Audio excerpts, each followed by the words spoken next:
Ilesa ever great. Shall we say that? Ilesa ever great. Shall we please sit down? The microphone is so powerful that a nobody, someone who is a nobody, with the microphone we make is our bosses, our brothers, our fathers, our mothers, akin to his voice and do what, shall we say, Ilesa ever great. Ilesa ever great. If I have 2 words after now, let me tell my team to say that again without the microphone. That is the power of the microphone. Shall we please give ourselves a round of applause, please? So we are going to have the open prayer, and it will be said by Dr. Bakari Dayat.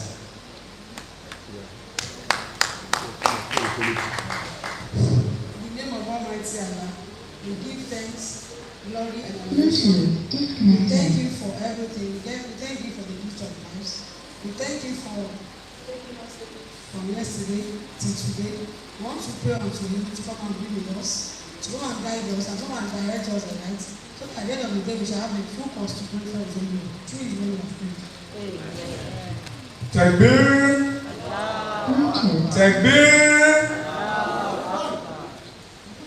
Thank you so much. We are going to have the next item, which is the reflections on day 1. Prof.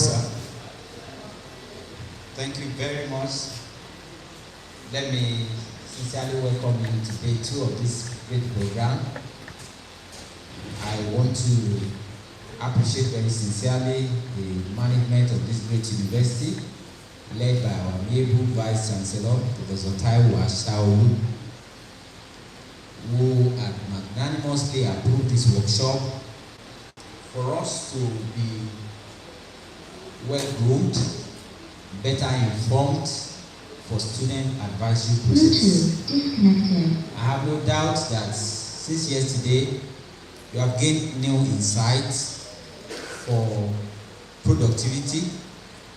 And so on that note, I welcome you to today's activity. We're going to have a reflection together. But permit me to welcome to this program today our resource persons.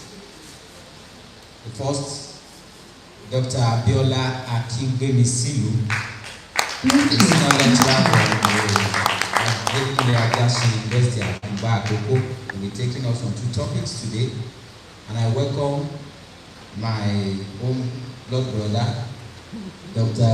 Kehinde Adenegan, who is one of the resource persons and will be taking us on IT, deploying IT, social media, technology in student advisory process. He is the acting rector of Adeyemi College of Technology, the immediate past director ICT of the same institution. Yes, reflections on day 1. I will take 1 parole. Just tell us what caught your attention yesterday, lesson that challenged you, and you want to throw the challenge to the audience. 4 people, one from each group. Yes, ma'am. Thank you. You tell us your name.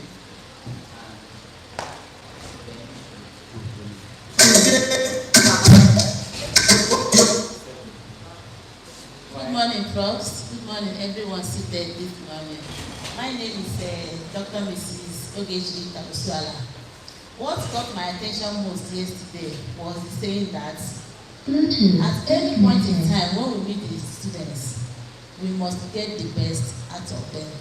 I think so much on that statement, to get the best out of the students. Thank you.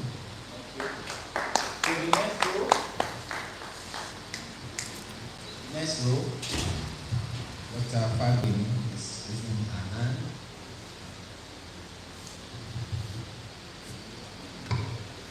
Thank you. Good morning, everybody. I'm resource person.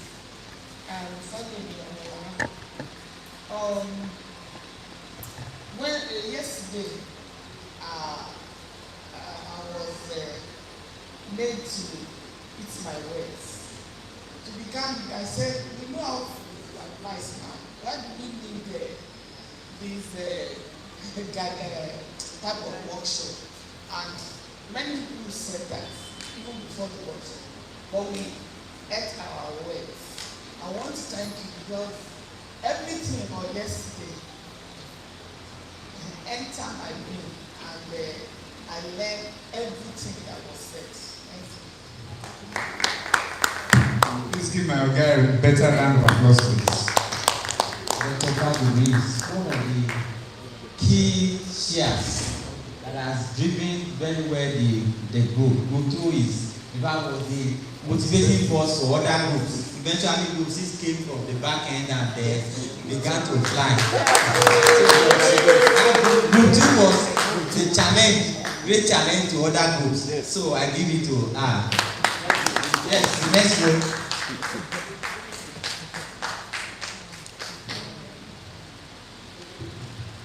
Thank you, sir. What caught my attention was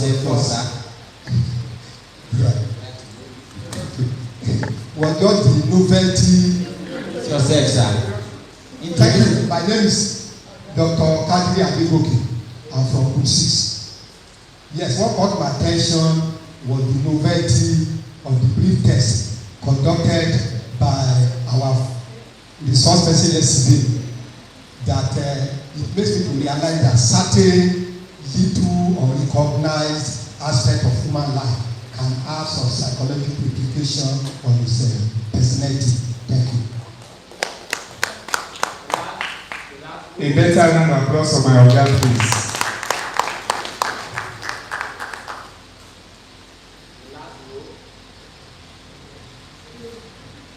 That should be Dr. Alabi. Okay, thank you. Good morning, sir. Prof and our resource person and Dr. Chancellor. I want to say the same thing with Dr. Adekunle, our Oga, because I found out that the group I belong to is that group that seems to be the best group in the entire group. And incidentally, that qualifies me to be the chairman of the entire staff. That has made me to be proud of that particular position. The second one is about the twin brothers, whom I see as very, very brilliant in their own choices of disciplines. In fact, and added to that is our keynote speaker, Taiwo, who invariably was the one who mentored everybody that came yesterday. In fact, I was impressed, and that is a challenge to all of us, that we should, as much as possible, to mentor 1 or 2 people so that in the future we will be reckoned with as that man God's loudest of the ovation yesterday. Thank you, sir. I was referring to my organ in the middle as the Akoko. If we have Taiwo here and we have Kehinde there and a friend by application, so we'll call out the Akoko till we finish this workshop. Do you agree or do you agree? I didn't have whether you didn't agree. I said, do you agree or do you agree? So yes, we agree. Shall we please give him a round of applause, please? Much for all the reflections. Now, sincerely, let me comment. I think Dr. Alabi was the one who started your excursion before you eventually landed in the right group. You did excursion from a different group before you eventually landed in your group. Yes, I was following all the movements, the joining, and what have you. So, but it's been very interesting. So, yesterday as our members have rightly said, different things that were discussed and raised. One way or the other, you would have picked a challenge different from mine. One thing or the other, learning could be formal, could be informal. And sometimes the informal lessons learned, picked on day-to-day activities, live with us. if we care to apply them as much as possible. So, from the yesterday activities, let me add that the EP learners optimize university education. It is important to allow learners to actually take advantage of the university education. Let me say this, in the context of present Nigeria, when you talk about lucrative courses, what are they now? You are there, nursing. Yes, medicine before, medicine. I met a consultant in the Federal Medical Center, one of the Federal Medical Centers, and she was asking me, how can you help me for admission into nursing? A consultant. I said, man, what do you need after this level? Because she too want to japa, and then there, nursing is hot cake. But be that as it may, you can still study nursing and medicine and be backward. While others are making headway. So, in the context of Nigeria, it's true that get a selling profession, study that, and then move out of the institution and then get job quickly. But beyond that, first degree is a leverage. That does not say that, just push a student to go and study Yoruba language, to go and study. But if at that, you are privileged to just come into the university, ma and sir, the sky is your beginning with first degree. Irrespective, if it's possible to study stone in the university and you are a BSc holder in stone, stonology or whatever that may be, yes, whatever the course may be, but it's your application of knowledge. For those of us seated there in lecturer, because we are lecturing, we are still asking students what is photosynthesis. When they go out there in the workforce, in the world, nobody will ask them what is photosynthesis. All that we are teaching them is to help them for classification, for grade classification. But by the time they are going out, it is application. And therefore, if our level advisors, heads of department, and that's what even the CCMAS is trying to address. That if let's just see how best we can integrate into our curriculum things that can be applicable, that a student will go out and eventually can make two ends meet. And I look at it that sometimes many things that assisted me, they were not things that directly I had in the university. Good, I have the BSc biology, then counseling psychology, master's and PhD.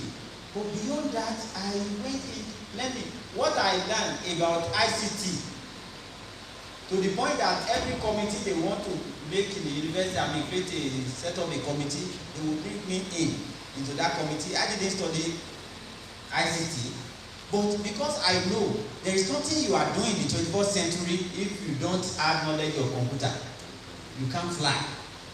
Beyond that, the other things that, so we should, as much as possible, create forums or fora in our department, sessions that we have what we call in our university, we call it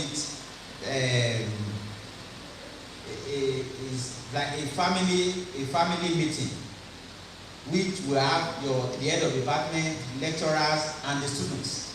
Sometimes you just have interaction, so that they know beyond what they are having, what they are studying, that as much as possible, it will prepare them for life. It will prepare them for life. So we should take that as much as possible as advisors.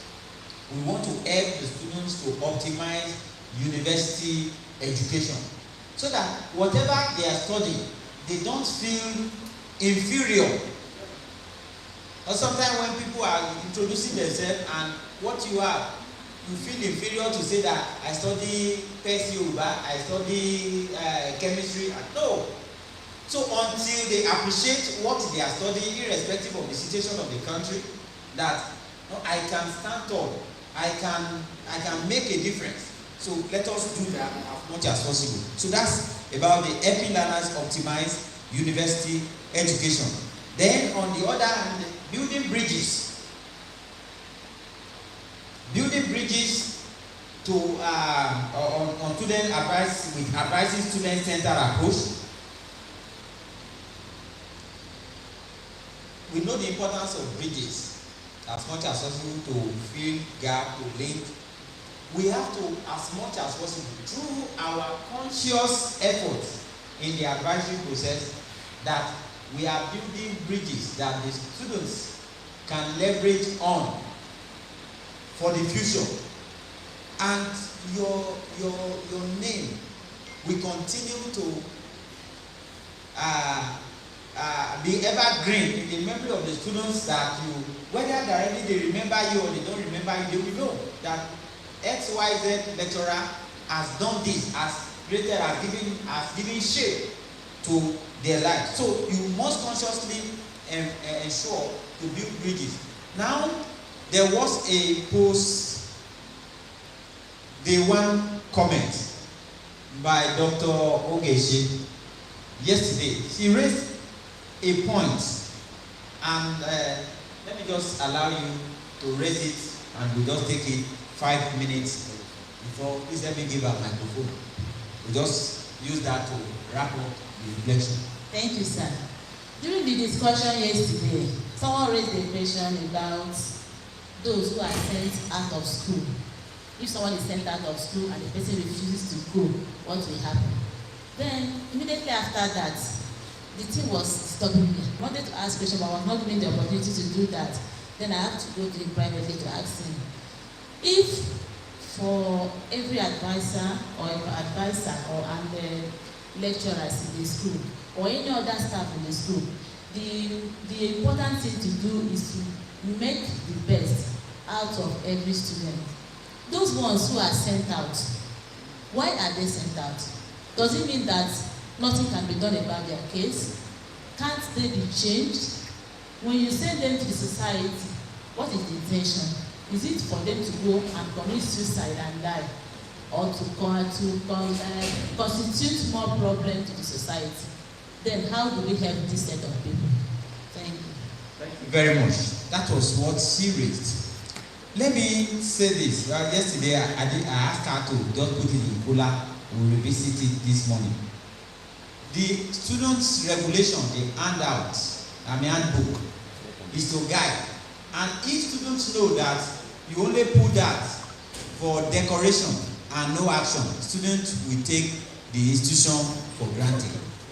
There is need to apply rules. You misbehave, you face SEC, and if found guilty, you are sent away.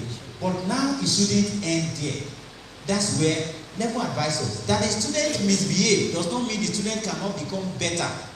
You now do a follow-up. I do something in my university. Once a student is appeared before SEC and is rusticated or suspended, such student comes into my list and becomes a friend. I want to know what he's doing the 1 year when he's away, check the family, how is it, so that by the time he's coming back, he comes better.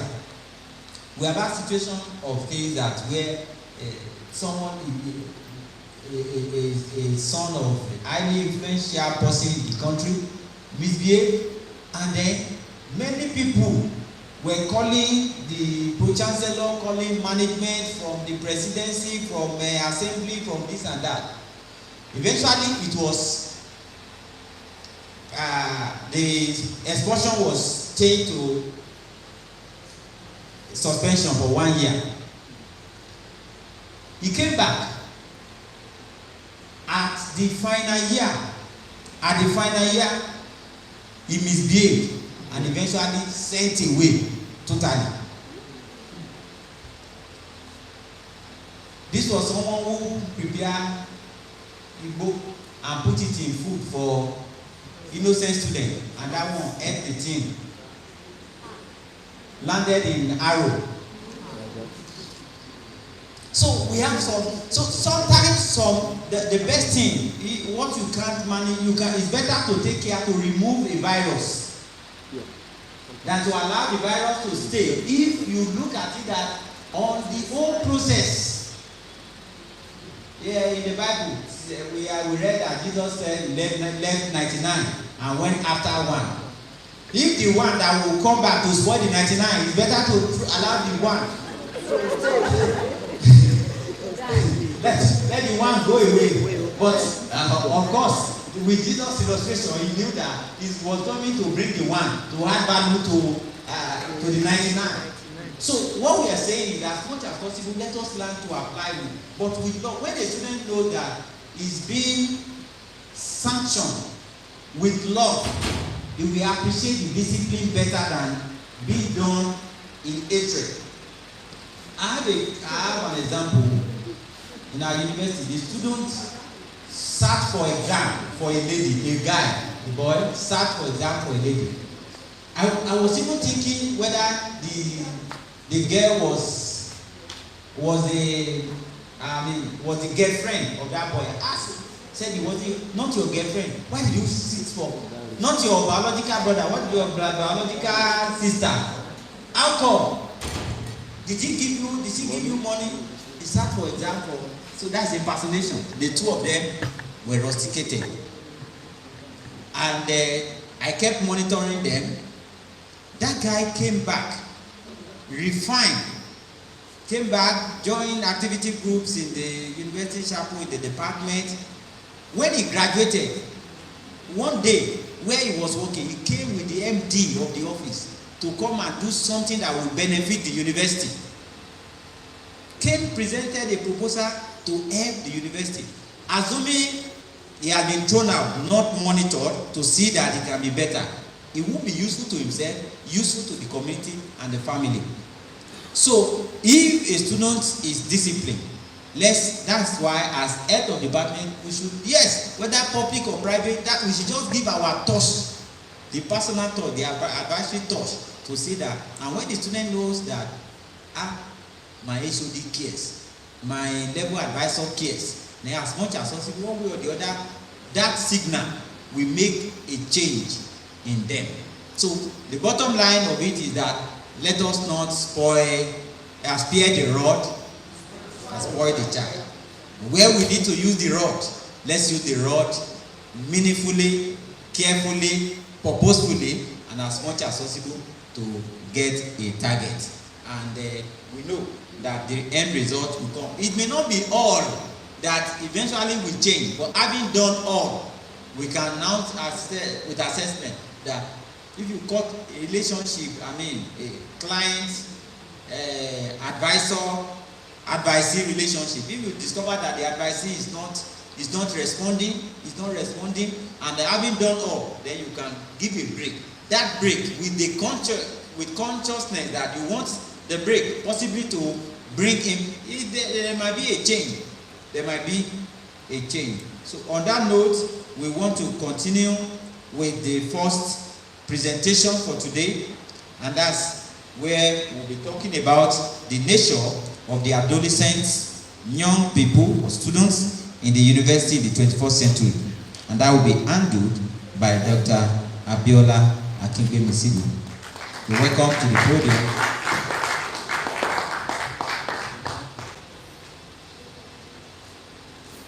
Slides already. There is need to identify those people we are handling. Even our children, sometimes we need to study them so that we can be better parents to them.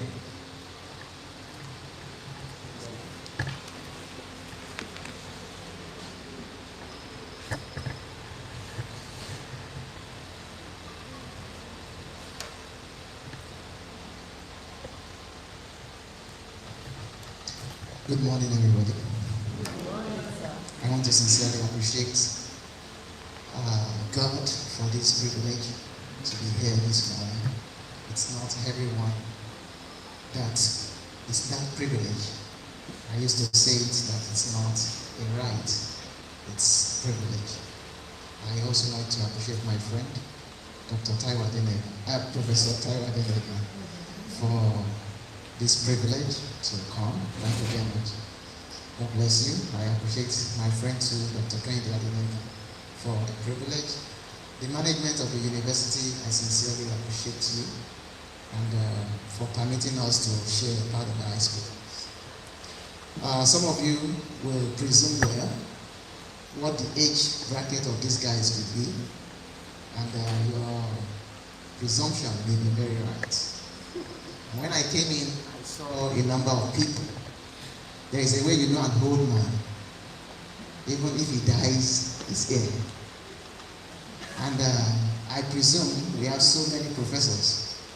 If not that this has been a college, so many people I'm seeing here are professors or professors. That's the truth. And you are very careful when you are speaking to professors because they are very knowledgeable. By the grace of God, we'll be sharing with you as though speaking to experts by experts. So we're not coming as experts speaking to novices. We are speaking as experts to experts. About a month ago, I was privileged to be in Rufus Giwa Polytechnic, now university, a program organized by the council for all the lecturers in that school. And I said the same thing there, that if you think you are old and you cannot learn, relearn and unlearn, you are not meant for this century. If you think you are old and you cannot learn, relearn and unlearn the things you used to know before, you certainly are not meant for this century. So one of the things that academics do from time to time is to learn, to relearn and unlearn some of our wrong conceptions in the past. In my attitude, I like to know people I'm speaking to. Please, I would like to know the deans that are here. The deans. I'm aware we have 6 or 7 deans. 6 deans. And the dean of students. A very, very, very good man. I can see your dexterity. Thank you very much, sir. Very quiet man, I can see. Quiet indeed. With this prof, there's no dull moment. Since I came in, each time he's on the mic, you must open your mouth and do some smiles. Thank you very much for the good work. God bless you. We are at the end of the department. HODs of academic programs. Please just signify. Don't stand up, sir. Just signify. Oh, great. So that I'm trying to relate the faces now. The advisors. Academic advisors. Okay? Oh, great. Great.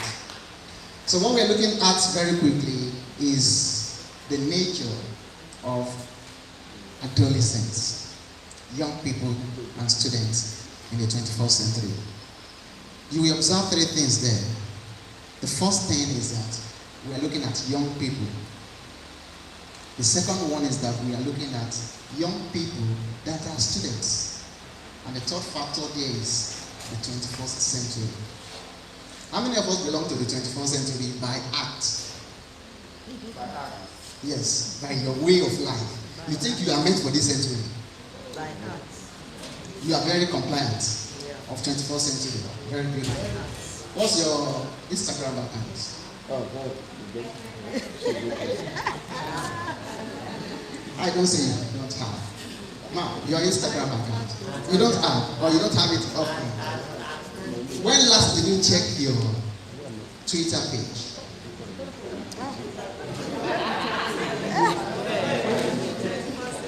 Do you know that in this century we have, some of us are there, but we are not there. But our students are there. And here we must move with them. Many of our children are there, and you are their mother till tomorrow. Nothing can change that position. Whether the girl is flying abroad, flying everywhere, in Immobile, and one is right? Meaning that there is a balance we must have with the 21st century students, especially. They move at a stage we cannot, imagine. So these are the things I want you to know, that the 21st century is an energetic century.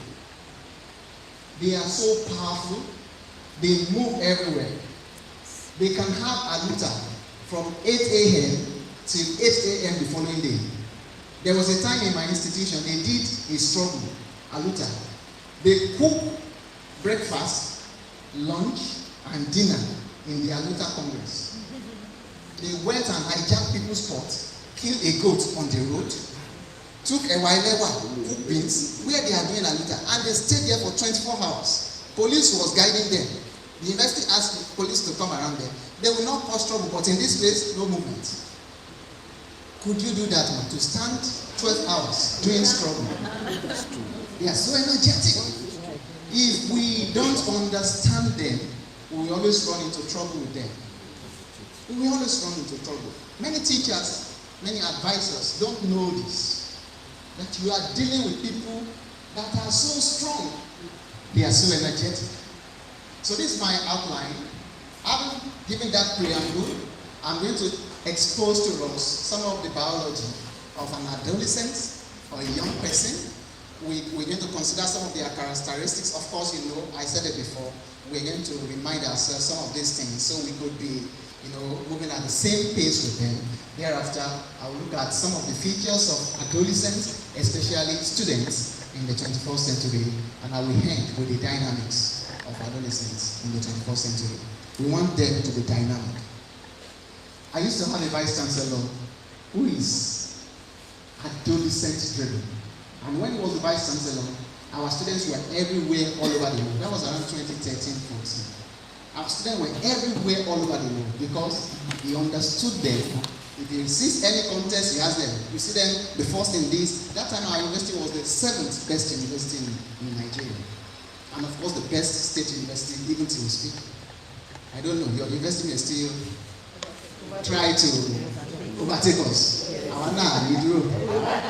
So I'm hopeful that very soon, and aftermath of this kind of things, we get a working force that are that energetic. So let's go very quickly. With an adolescent is a transition stage from childhood to adulthood. As a matter of fact, in terms of classification, you are either a child or an adult. But transiting from childhood to adulthood comes with a lot of challenges. The adults don't want to understand that this boy is no more a child. They don't want to understand. And so they start treating the boy as though he's a child, even though he's no more a child. Some of us will look at some of us and say, and your man, you come to class, and the first 20 minutes of your class is trying to dehumanize our students. Where were you in 1982? Where were you in 1981? Nothing is wrong with all that. But you must know that they are also human and they are going to become adults very soon. And one thing I always say, I am more afraid of younger ones than elderly ones. Because the best you could do is to punish me now because you are my senior. Just wait when you are coming back for your retirement letter in my office. I will deal with you. That's why we've got to be careful even with our juniors. Some of us are, in fact, there was one head of department in my faculty who, when he left office, even assistant lecturer would talk to him. It was that terrible. He went to an embassy the other day to, apply for visa. Unfortunately for him, he met one of his students he was never good to. And the boy denied him. He told others that came thereafter that I saw Dr. So, I won't mention his name, some of you may know him. That I saw him here and I paid him back. Students know the lecturers that are wicked, they also know those ones that are disciplined. So there's a whole lot of difference between being disciplined and being wicked. When I'm in exam hall, even my cousins, even my nephews in the room, they know that this is my work. I will not compromise the standard of the university. So if you talk, it doesn't matter whether I was laughing with you 2 minutes before now that we are in exam, I'll book you. That's not wickedness. After exam, I'll say, "Pẹ̀lẹ́, wọ́n dẹ̀ ti mú ẹ báyìí o." Èmi náà mú ẹ o. Òfin, that's good. Òfin ló mú ẹ because. So I think we must understand that young people are very, very energetic, and it's a stage where we move from that. Now the second one is that, who are young people? According to the World Health Organization, young people are classified into different age brackets. Those from ages 10 to 19 are tagged as adolescents. Those within 15 to 24 are called youths. And all of them all together are called young people. We may not likely have people in the age of 10 to 14 in our institutions. But from 14 to 25 may possibly be around you.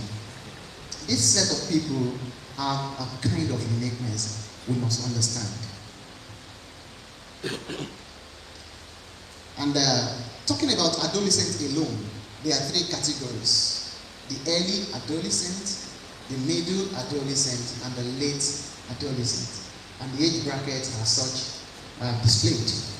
My interest today is that we need to know some of the changes that occurs in their body, that occurs in their mind, and as it relates to their activities. And we must cope with this in our process of advising them. One of it is the physical. See, when a lady is growing breast, she's feeling on top of the world. She feels when a man is looking at him, the man likes her. And she's feeling like, yeah. And you may see such a lady as a male advisor. She begins to put attitude up to you because she feels like one day you two will ask me out. After all, Dr. Dr. also asked me out. They have this attitude. One lady supervising her master's dissertation, she's so young. She was very fortunate to have finished her work early, and she came back for her master's. And last week she came up to my office, and for a long time she'd been having issues with me because if you tell her to do this, she won't do it. She will do another thing. And she came. I told her we were having accreditation about 3 weeks ago. Again, she came. We were having examinations. I couldn't have it. So the day I finished the exam and I was in office the following day, she came. I attended to her. She was surprised. She knelt down and brought money. She said, "Take, sir." She wrapped maybe some 5,000 or 7,000 in one useless paper. She said, "Take it, sir. They have told you that when you give him money, he will read your paper. Is that it?" I think I have told you. Stand up. Immediately, she started shaking. Your money, you think, is the thing that will induce me to read your paper? I just finished reading your paper. So your money will not even make any impact. Go and do my corrections. Bring it and say, I say, if you don't bring it that day, you enter into trouble again because I'll give you time to make corrections. They have some things that if I give him money, if I give him my body, if I show him or her some part of my body, he may be interested. So their body changes insinuate them and gives them some impression that I've arrived. So this body changes is one factor you must know. When a lady is just growing breast, you see her putting her chest everywhere. When they come for our CBT exam, we always check them. And the security person will say, "Pada, oh, bra, pada, oh, bra, pada, oh, bra." How they say,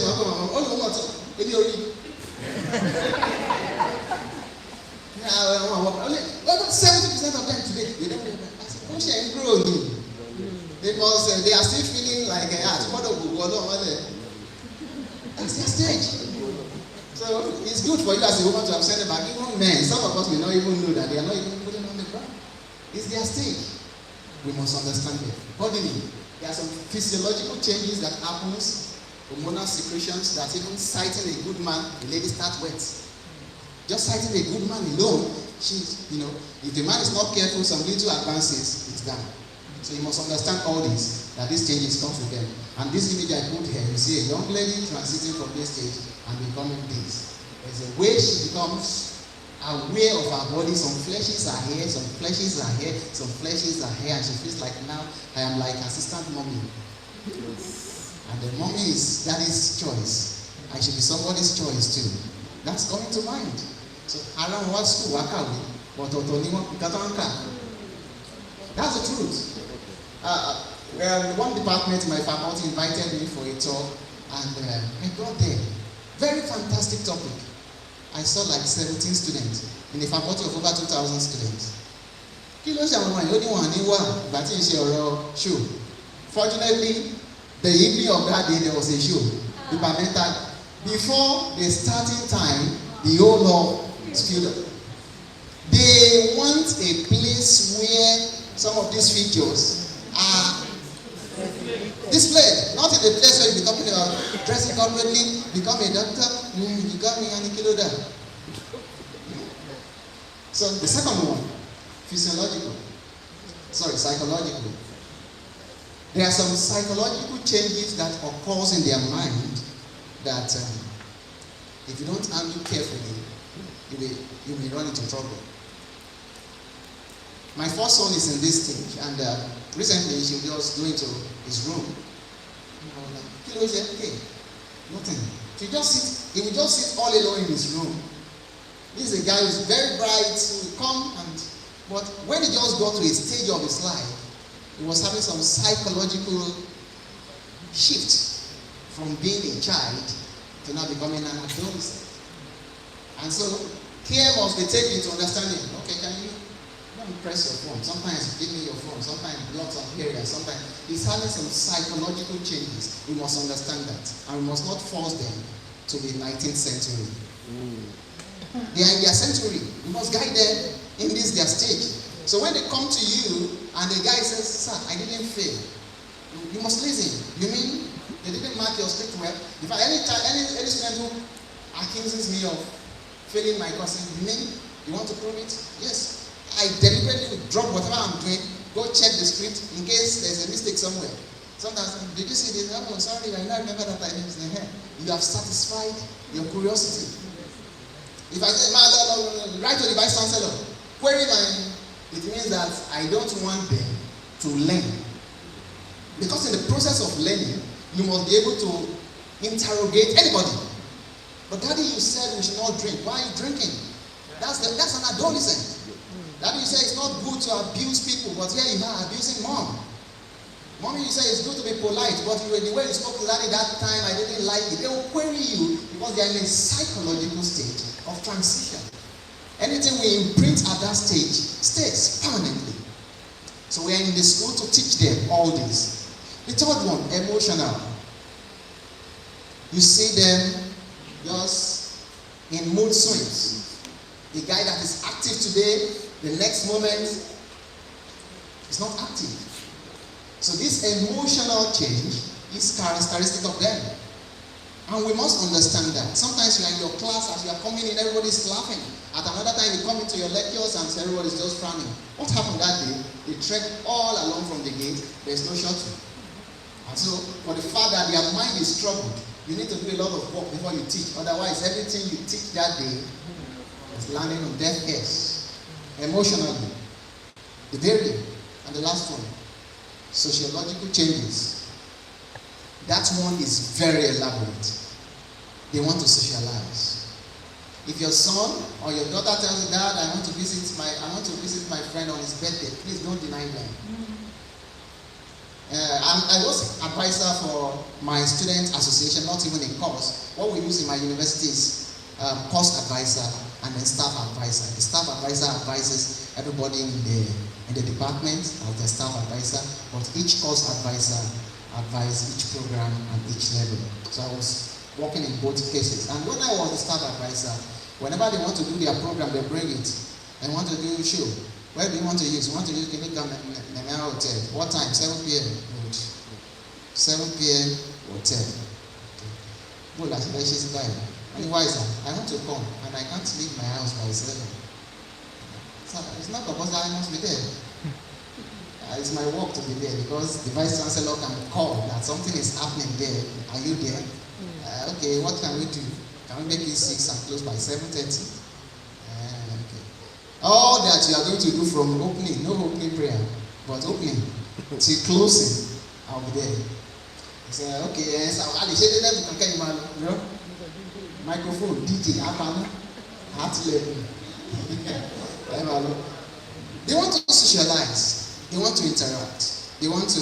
So let's do all that. Sometimes I will exit myself from their group, join again later, because it's not all the things they say that is good for my ears. Because what is acceptable to them may not be acceptable to me. But I want to guide them so that what is acceptable to them is normally acceptable for humanity and not against and not vices. So they socialize, they are on the social network. You have somebody who is all alone in the room but is laughing. When you love Maisha, and you know, who's there?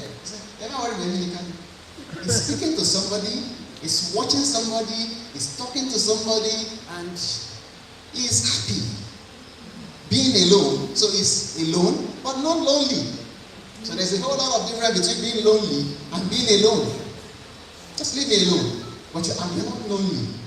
These young people, they have these sociological changes. We must understand that. Some of us, what we call a social person is somebody who attends party. It's not. A social person is somebody who interacts with people effectively regardless of religion. Some of us, when we come in and we see an Alaja, because we are pastors, we won't sit close. Because we couldn't socialize. That means you're not a social being. You relate well with them. For those of us who have gotten the privilege to be head of the country and in a while, you see that sometimes when you meet people that you think they are terrible, you'll be surprised. Have you ever entered a plane and you see somebody from Dubai with that thing? They are interesting people. I'm telling you. But for you, Jesus is Lord. And that is a sinner. And sinner and believer will not go into the same kingdom. I just cited that as instance, it could be vice versa. Some of you are allowed, and when you see a pastor, it's like he's going to contradict or dilute your power. It's human. To be social is to relate. So when you see a student coming to your office with hijab, how do you behave? When you see a student coming to your office with deeper light turban, how do you behave? You even say to that person, deeper light. Why? You are insulting that person. Yeah. Is that your business? That's her choice. She's not using hearing, but that does not disturb who she is. For you mentioning it, for you saying those kind of words to her, you are not socializing. You're not a social being. So these are things we must learn as advisors when we are doing our work. Now let's look at learning and development intertwining concepts that must be. I was talking about development, transition from adolescent, from childhood to adulthood, process of adolescent, and learning takes place in that process. These are intricately intertwining processes that has to do with some of the connection in the brain. As I grow, there are things I learn. And as I'm learning those things, they conform with who my personality will be in the long run. So if I grow in a family where daddy and mommy have never touched each other before, in our presence, yet they have 7 children. But we never see daddy and mommy hold hands like this in the sitting room. So I grow as a young man, learning that as a man, you don't touch a lady. So when I come to class and I see any lady that is touching a man, I feel insulted. So how will you be touching a guy like that? So a lady perhaps grew in a family where mommy is sitting on daddy's leg, Kunle is sitting on Kenny's leg, and everybody in the family relates that way. And he feels like nothing is wrong when I see Kenny for the first time and I slap him and he slaps me back. Another person is watching. He learned in his brain that there's a connect between development and learning. So when I'm learning chemistry in an atmosphere that is conducive, and another person is learning chemistry in an hostile atmosphere, there's difference between their output. And that's why I encourage teachers. I told them in Really Poly, if you are teaching and your students feel not happy to attend your class, please drop the subject, drop the learning content, deal with relationship first, then bring in the concept. Because they will never accept chemistry from you. They will. There's a connect between these both. Now, what are some of the distinguishing factors or characteristics that is obtainable with adolescents? Energetic. I've mentioned that sufficiently. They are open. They are spontaneous, inquisitive. They may be unreliable, they may be irresponsible. It is at this stage you see the highest level of irresponsibility. There was somebody I was accused recently. I used to feel she's a good student, certainly. But when she was allocated under me for supervision, I started seeing behaviors. The people I even thought were not finished before her are already done. She's still in chapter 2 as we speak. And she has finished. I was wondering, what's the problem?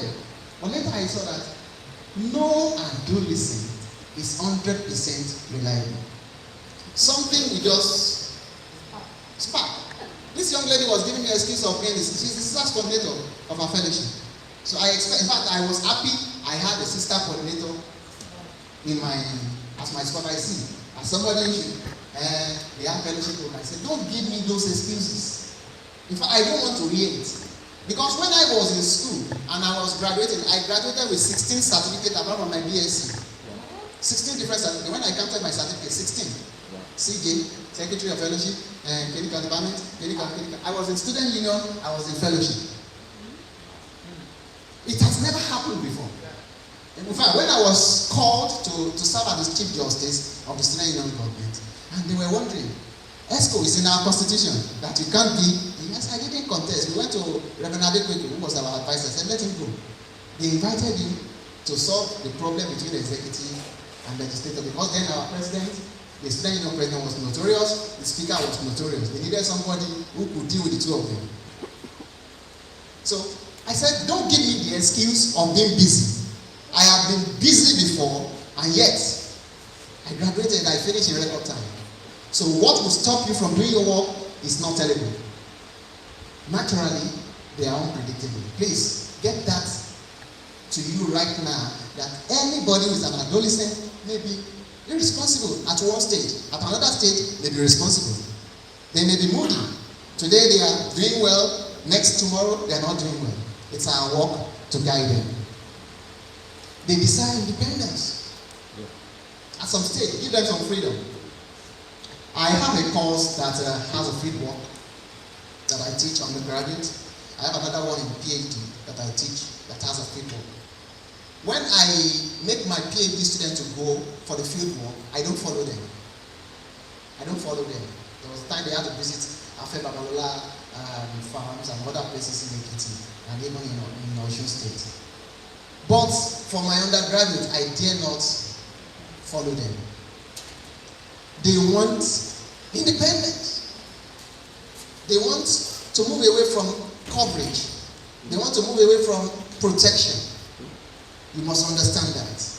If you have the capability to seek control outside the physical context, they are usually influenced by friends.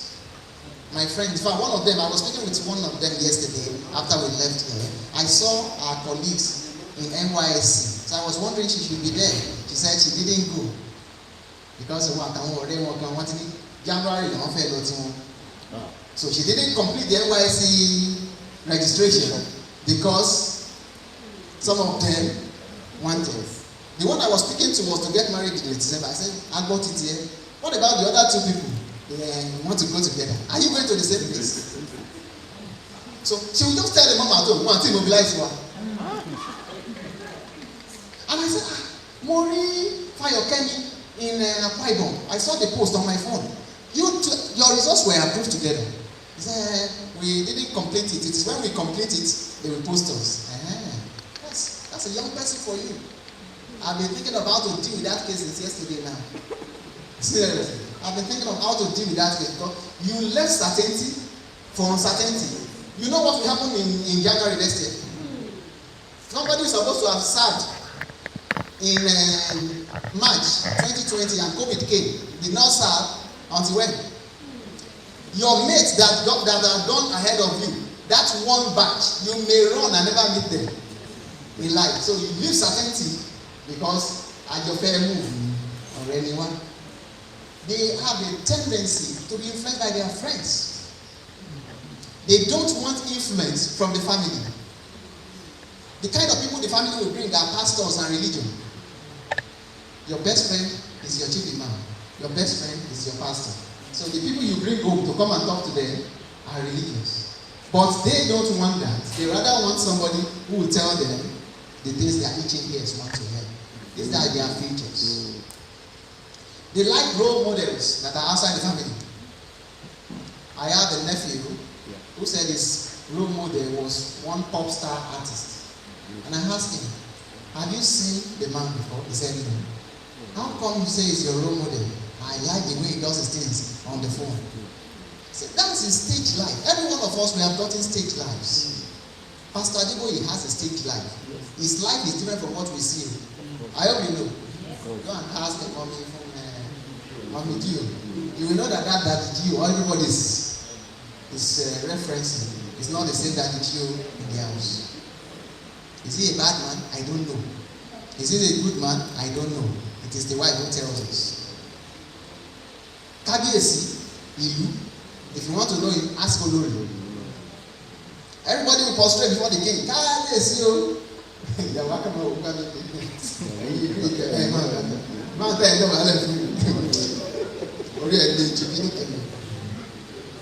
Now, our kids want to make those kind of people role models when they don't know exactly who they are. So I encourage us to be good advisors that our students want to be like us. I said this with all sense of humility. I have supervised a number of students, and most of them, when they go for their higher degree, they pick my course. I said, you didn't do educational technology. Why are you doing educational technology in higher degree? They said, I like the way you do it. I tried to convince some of them back to their own field. They said, no sir, I am doing it. And I'm reaping it. Just last week, one of them in Canada, I supervised him, was the best graduating student in 2018. In the best graduating student in the university. So the vice chancellor was not going to even give him the job. You know, it's usually automatic in my university to retain the best graduating student. We had to fight and fight. Eventually, he got a job. He went for his master's in Canada. As we speak, he's in Canada. Just last week, 50K landed in my account. God sent me. Without asking, he just said, "Damn." I said, 10%. Do this one. Okay, no problem. The day you accept the position of God, I was angry at that. So, what am I saying? We can influence our students. Yeah. The guy did integrated science in first degree. He is doing educational technology in Canada. He's doing his PhD right now. And you wonder, all your students want to study your course. Why? You are influencing them. They tell you everything mathematics is difficult, but here is this man. I love mathematics. It's because the advisor is actually doing that work. So make them to pick role models from you. They are embarrassed to talk to adults about their personal issues. Please get that comfortable. Let them get comfortable to discuss issues with you. I have students who will tell me things I feel like, is that true? A student in this age can say that they will open up 100% because you are accessible. They know I don't spare them. You know, I will never spare anybody for anything. But I will listen.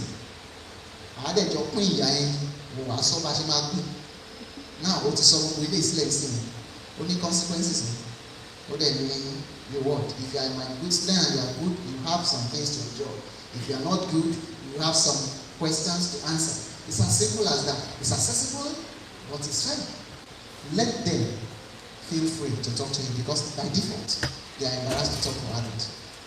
They decide to be different from their parents and previous generations. One of my friends said point blank, I don't want to be a lecturer except for Dr. Akingbemisilu. I said, why? Dr. Akingbemisilu is also a lecturer. Don't try and say that. I said, no. You are not a lecturer. The definition of lecturer is not in your life. I said, that means you are seeing lecturers in a wrong way. Let your students see you as though you are not a lecturer who will just come and read and go. And somebody will even say that, there are lecturers who boast that A is for God. They come to class and they will say it with impunity. A is for God, B is for me, and C is for others. C is for good students. When such people find themselves in some other parts of the world, I tell you, they can never cope. This is their party. It's not everybody will get to America and do lecturing work. Some of them will start cleaning gutters. They will leave with the job. The job will be waiting. By the time they do the job 1 month, they run away. They think it's the way we do our teaching here, students are assessed for a promotion. And I've been advocating for that in my university. Let one of the conditions for our promotion be student assessment. And make it anonymous. You see, if you are good and you hold firm things, students are not stupid. They are human beings. They see better. In fact, some of them, when you condone indiscipline in the class, those students that are serious, they begin to fidget.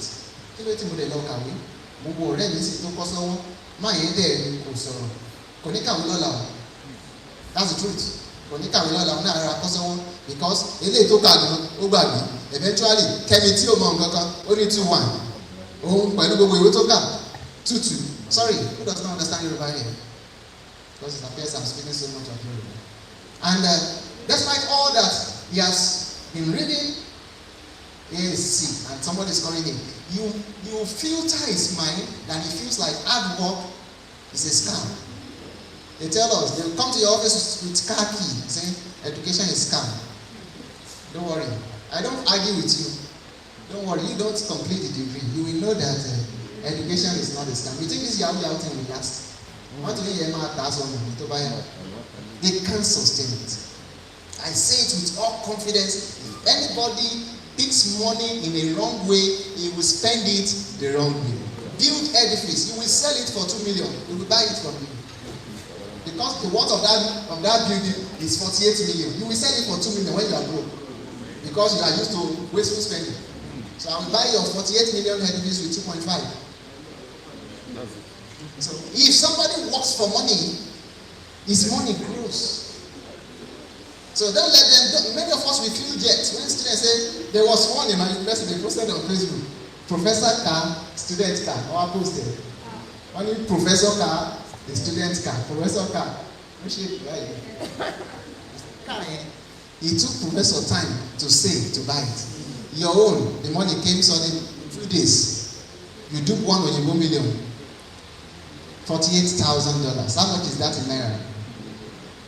$48,000. How much is that in Naira? That's about 48 million. So the Oniboma 48,000 is not too big money, but for you now it's a big money. I feel you've gotten money, so you can choose to spend 1 million on your girlfriend in Chicken Republic. 1 million on Chicken Republic. Eat food, drop part, bring another one. It's wastage. That's the kind of people we have. They want to be different from their parents. That is too stingy. Mommy is not considerate. That's their circumstances. Now, some of the changes that happens in their body, I won't dwell you so much on these. The physical ones, such as development of breast, appearance of pubic and other arm hairs in the female, widening of their hips and development of vulva and pelvis. These are features that comes on a lady that you see and know that she's doing well. I used to have a student when I was teaching in Ibadan before I got my university job. I had a student in my class. Coincidentally, she is doing her PhD now, and we are actually in a study together in a grant. She will be crying. So, what? She is in a state SS2. All her friends are having breast, but her own no breast. And I was the biology teacher. And she felt the way this man relates with us, she could talk. I said, I'm not worried. That was my word. By the time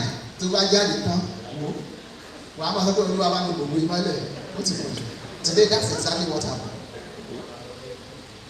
They are troubled. The hips are not coming out. They want to use something. In the male, growth in the penis, in the scrotum, in the testicles, appearances of hair in those parts too. They have some nighttime ejaculation, morning erections, and development of back muscles. I tell guys, when you wake up and the thing is standing, it means God is good. If the thing is not standing, mommy should be troubled. Daddy most of the time will come up, but mommy says, oh no, my come on, so this is the way. When my wife sees his son, someone says, I said, what happened? Oh no, retire.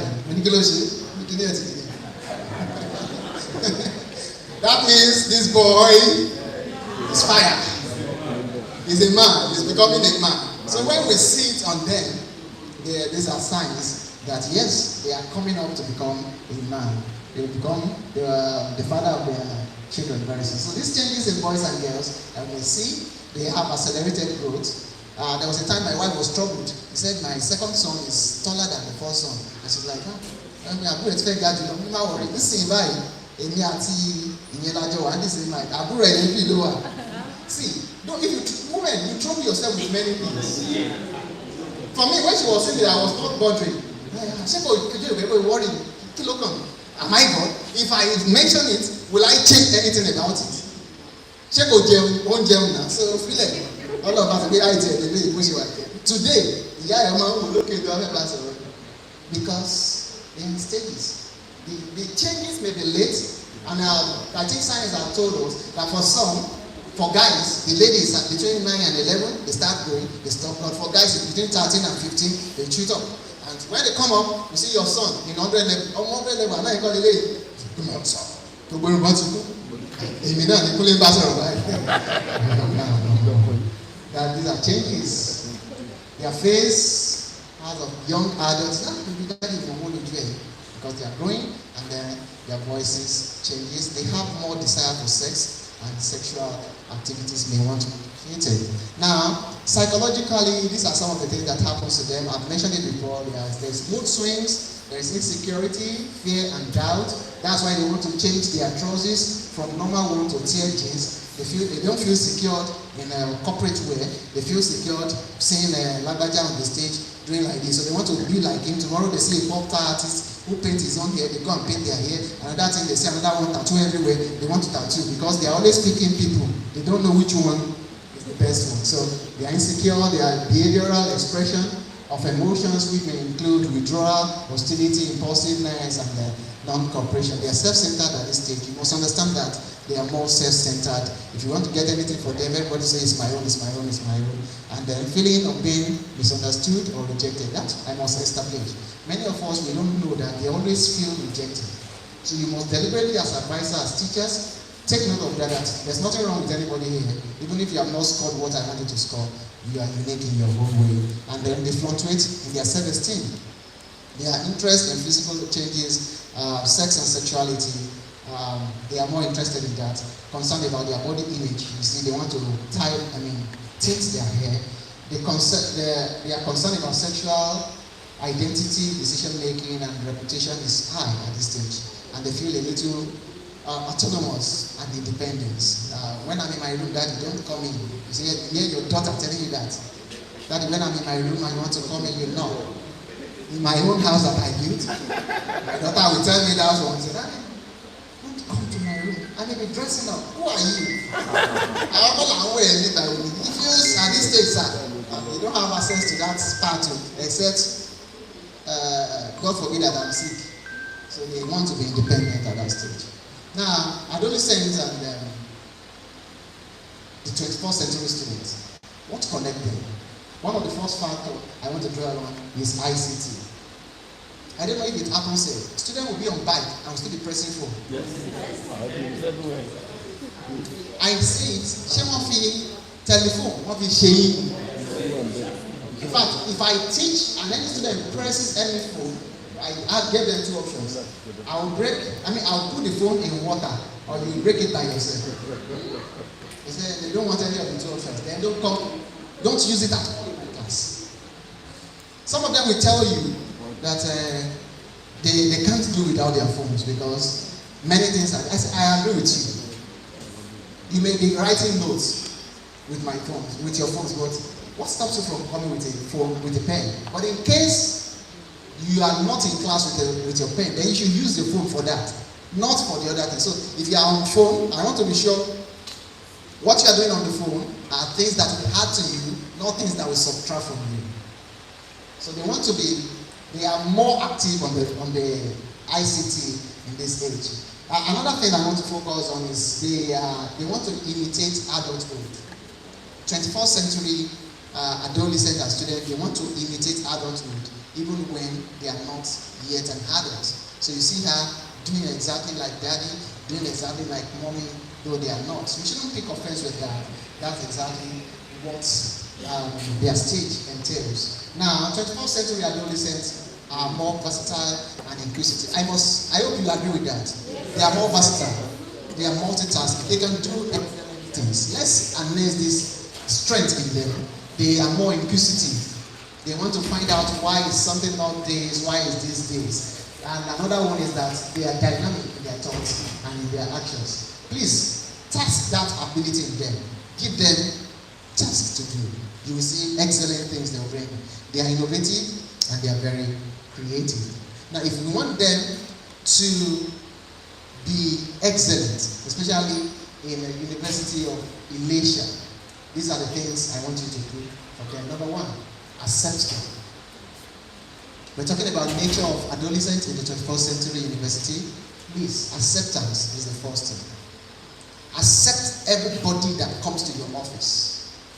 I understand some of the works department are here. Somebody will come for clearance in health center. Somebody will come for clearance in the bursary. Somebody will come for clearance in the cash office.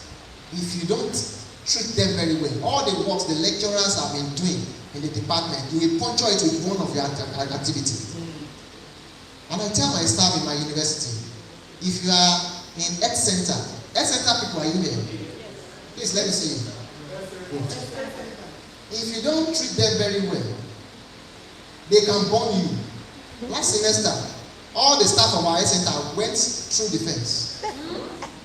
Because during the exam, a student was brought to health center, and the student was somehow and was referred between our health center and Ikare. The student died. One, told you a health center. They mobilized. They just share with the health center. But at the health center, because you cannot pass the front door. And the guy told me what he did. See, health center alone, you have this attitude of abusing our students, talking to them. What will you do if you are in the lecture room and I teach a class of as much as 1,200 students and you see them misbehaving? They come to you one by one. If 52 people are misbehaving in 1,000, we cope with that as lecturers. That's what I tell myself. Because by the time I start misbehaving, so what I do is that I create things that will make my lessons good, but some of them will still not follow. So you are left on your own. I'll focus. So when they come, it's paracetamol you have, dispense it. Tomorrow we will have it, but before then we will need it. Go and buy. There's no way you can have all the drugs. Please deal with them very well. Accept them. Oh, the guy says he's having stomach pain. Don't insinuate pregnancy. What you don't know. You hear center people will tell her. In fact, one of my students, I saw her in exam hall with drip. What do you call that thing? And I said, oh, you should have stayed there. We'll bring your question. He said, no. I said, what do you mean? This and that. He said, he's not taking this drip in that center. I said, wait, in our room. Any nurse, they won't come. Don't phone, need drip. When we have health center. Normally, we're supposed to administer that exam to her in the health center bed. When you are in the health center here, I'm on your agenda. That's what she said. I'm on your agenda. They are annoying students. You don't accept them. There's no way they will speak well about the university. Do you know, we need them. In 5, 10, 20 years' time, some of these students will come and build another health center for that university. Because of one matron that is our mom. And when they see another matron, they look at you like this. They will use their car to splash water on you. Please, let's accept them. When you accept young people the way they are, without undue comparison, they usually give their best. They'll give their best. As a teacher, you know that course is abstract. I want to teach them. Calm them down.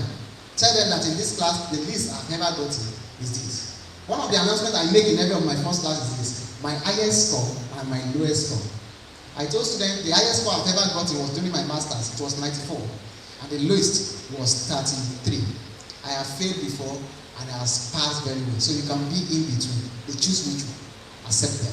Number 2, motivate them. Motivation. What efforts cannot do, motivation will. Tell students you can do it. Everybody in this place can become this. In fact, some of my students, when I pick their call, are excellency. Say why? The first day I saw you, you look like a governor's wife. She said, yeah. I said, since that day I've been calling you Her Excellency. And when she's coming to, she'll be like, I said, you know what, when you become Her Excellency, and I send another student to you, you must help, otherwise go.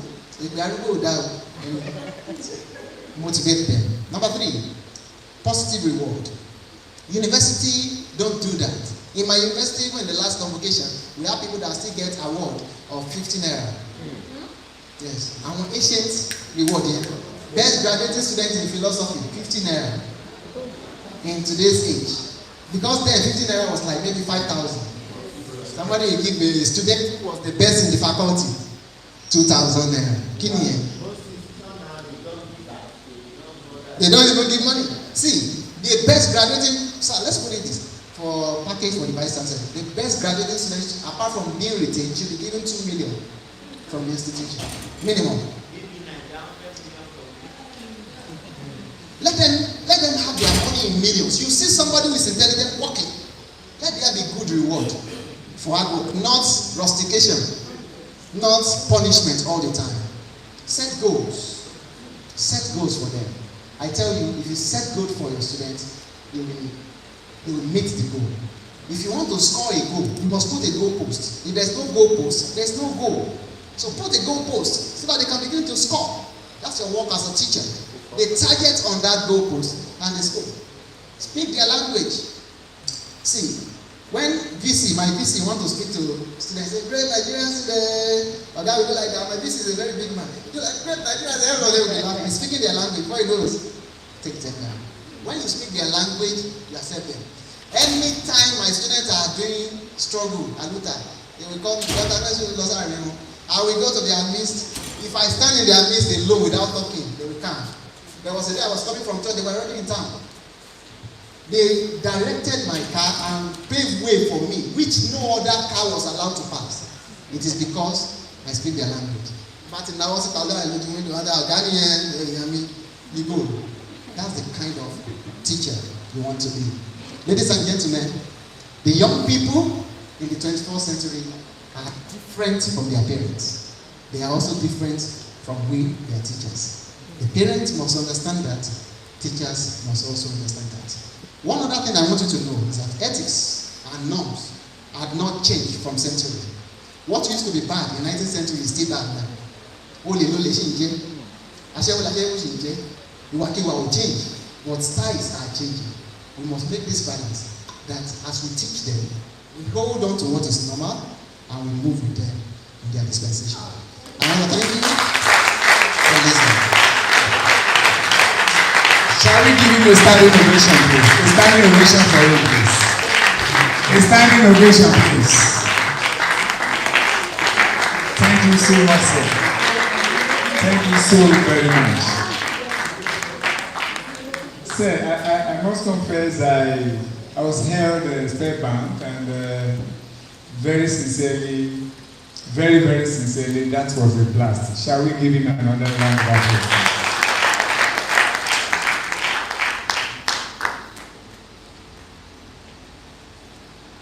So, questions or comments? Questions or comments? Thank you so much. I'm privileged to be here and I do not take it for granted. Yesterday, I had an experience with one of the students here. When I came around, my car had him. And I had to leave almost 200 meters to this place. So the car was expecting me to come around, but I just stayed there. So I saw a group of ladies just walking past us where I was with the organizer and then waiting. The mechanic was there. So the lady was, the way she was dressed, wow. And I know she must be one of the students because many students were moving here and there. She never opened and whatever, no bra, no pants, dog said the other time was going. And not that she was just living out, at least they were either coming from lecture or going for lecture or what have you. So I just beckoned her and said, please, kindly come. So she saw that she was the only one I asked to come. The first thing to say was just to attack me with her words. What she said was, please don't try to preach to me. She said, please don't try to preach to me. I said, oh, I'm sorry, I'm not preaching to you. Based on what the speaker just said, I speak their language, whatever. I said, I just come to admire, to assess that you look so beautiful, you look so attractive, you look so nice, you are well dressed, epitome of beauty and dignity of women, but do you know that you are dressed the way you are dressed? The way you dress, I want to believe that you are one of the students coming from. He said, you are fantastic and whatever. She smiled at me. This is one of the money admire. But later I came in to announce it. But if I have come around, because maybe I was truth and I might be thinking I'm a pastor X, Y, Z or whatever. Please don't. I said, no, I have not come to preach. So I have not neither preached Allah nor preached Jesus. But I first spoke, so nice and amazing and whatever. I said, but you know, just this. Sometimes we complain of rape, we complain of this one, all these things. So she quietly just left that. The woman in the shop just said, spoke in the English language. I hear that song and whatever. That's so when sometimes we have the children, don't all the time. When you speak, this and that, whatever. So they always see that mommy's language. That language is always, you will bury, you will do this one. Move closer and whatever. When sometimes my son will sing songs that I do not have at home, we do not watch or whatever. I look at it and say, that's nice. I said, who sang that song? I said, it's Davido. I said, which one did Goliath sing? There's no Goliath among the. I said, but I used to know one. They said one is Davido, one is Whiskey. He said, yeah, Whiskey. He said, Whiskey is the one that sang that song. Later I want to say, but son, where did you how do you get to know about what it is? Sometimes all those things you think you don't have, you don't use, you don't know, and you fail to tell them and let them know.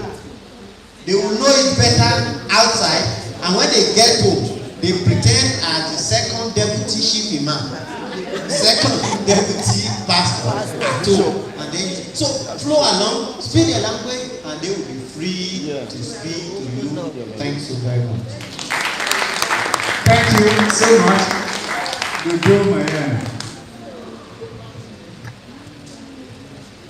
Honestly, I'm highly impressed, sir. God bless you. By the time you were discussing with us, I remembered those days during our psychology classes and during exams. A question used to come. Adolescent stage is a period of stress and strain. Discuss. Honestly, you've made me realize this morning that it is truly a period of stress and strain, which must be managed psychologically with our students. Honestly, I'm highly impressed. God bless you. Thank you, sir.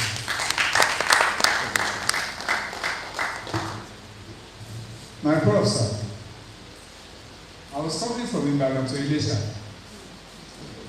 One hot afternoon, so I got to Ikire. Rain was also threatening. So I saw this mama and a few other individuals, and I was alone. Let me give them the ride. Averagely old woman. I had to get down and go to my booth, my rickety car, open it and put the basket. She was going to somewhere between Longon and Ife. So I carried them, dropped them, and they went my way.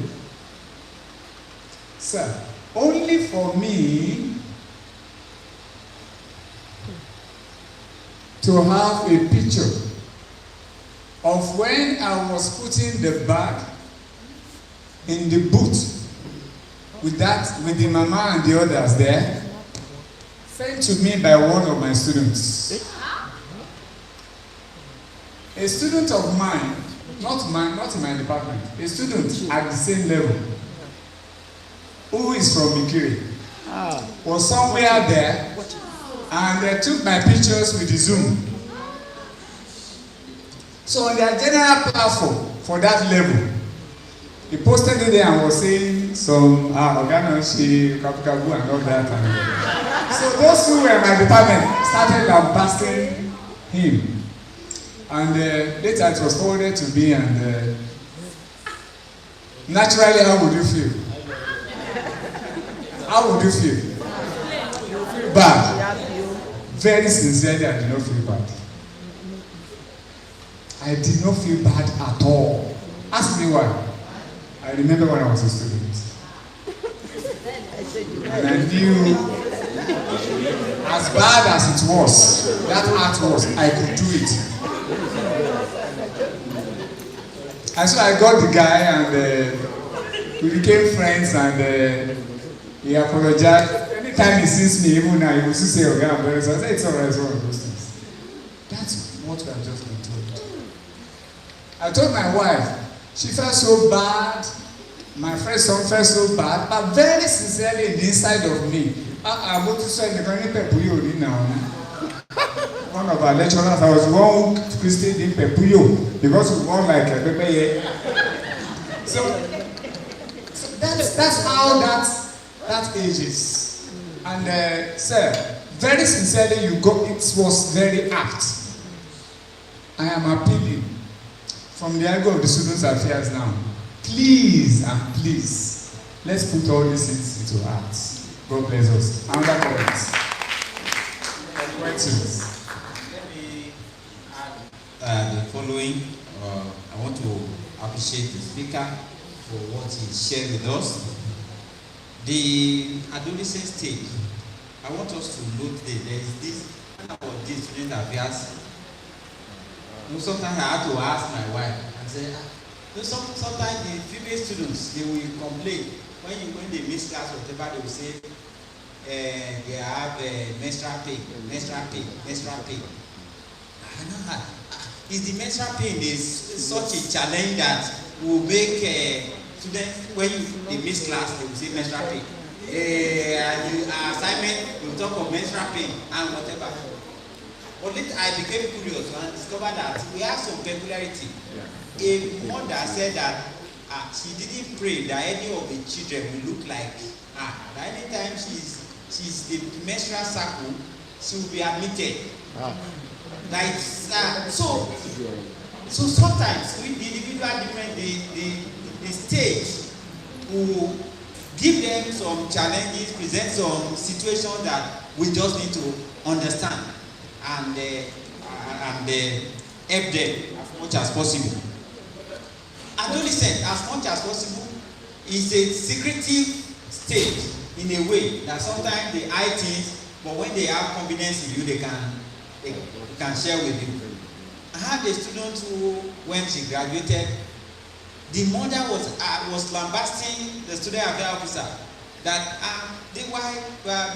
everybody went, my daughter was not mobilized and this and that, not knowing that it was the lady who said it was not sick and went to meet student affairs officer, waiting together with a friend. Don't mobilize me yet for NYC. I want to wait for another.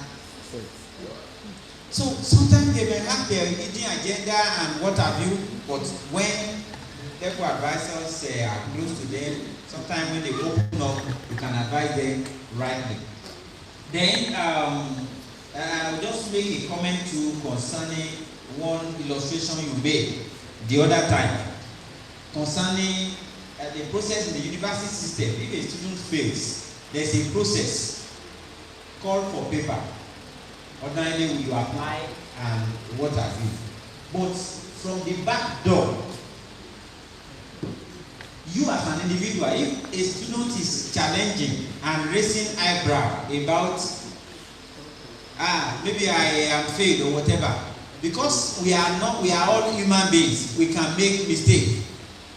And that's why I want to beg you as lecturers, do your best as much as possible to minimize errors, because just a careless error can cost you your job.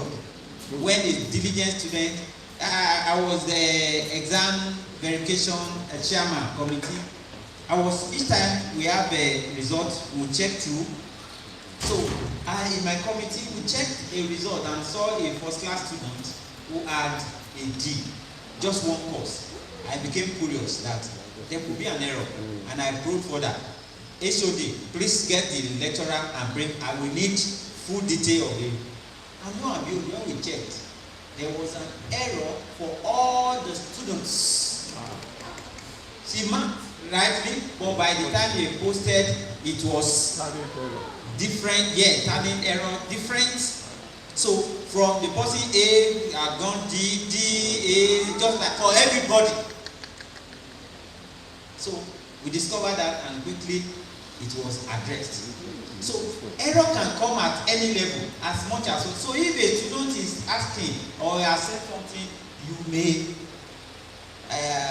without if but there's a process. That's why I'm saying that the student will not take undue advantage of coming to us every now and then and say, sir, I should have A, why did I have C? And you went to check. If care is not taken, you will be a moderator for all students who start coming, and but let's do our best to see that we minimize errors as much as possible. We want to go into the second paper, or is our tea break ready? So ideally, as the time for tea break is 11, so that if it's ready, then we can take it and have the. If not, we want to. I want to give us a small test to just see. I want to try and see if we can project that.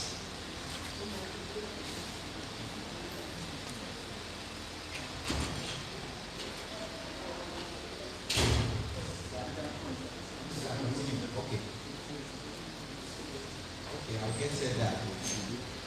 So, Dr. Abiola Akingbemisilu is still taking the floor for the second presentation, and that is effective communication and interpersonal skills in student advisory process.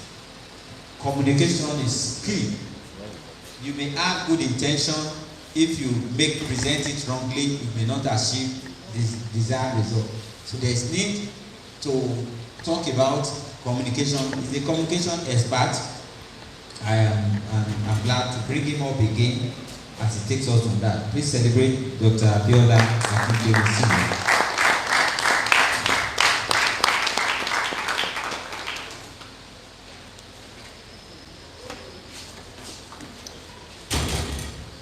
Well, thank you very much, sir. I stand on all existing protocols, and this time I'll try to be very brief, so I won't bore you too much with talking. You're not bored.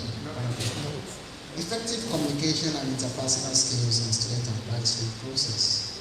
I am an educational technologist by training, and my expertise is instructional design and strategies for teaching.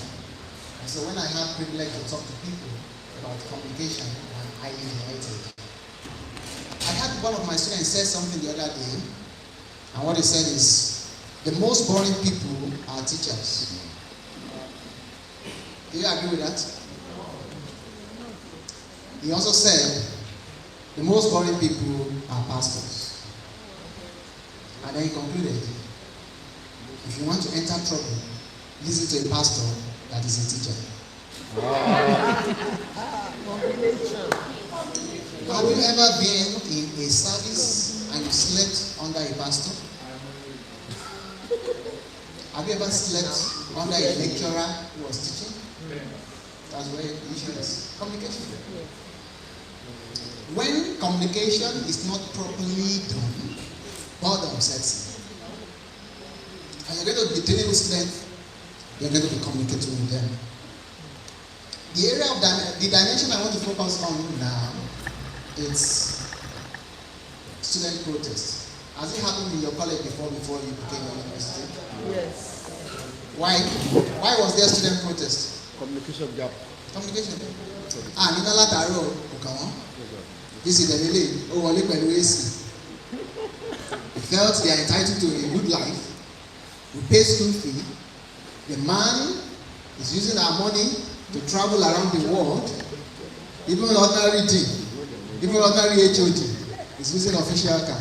And the big offense I see they are, because an agent of the university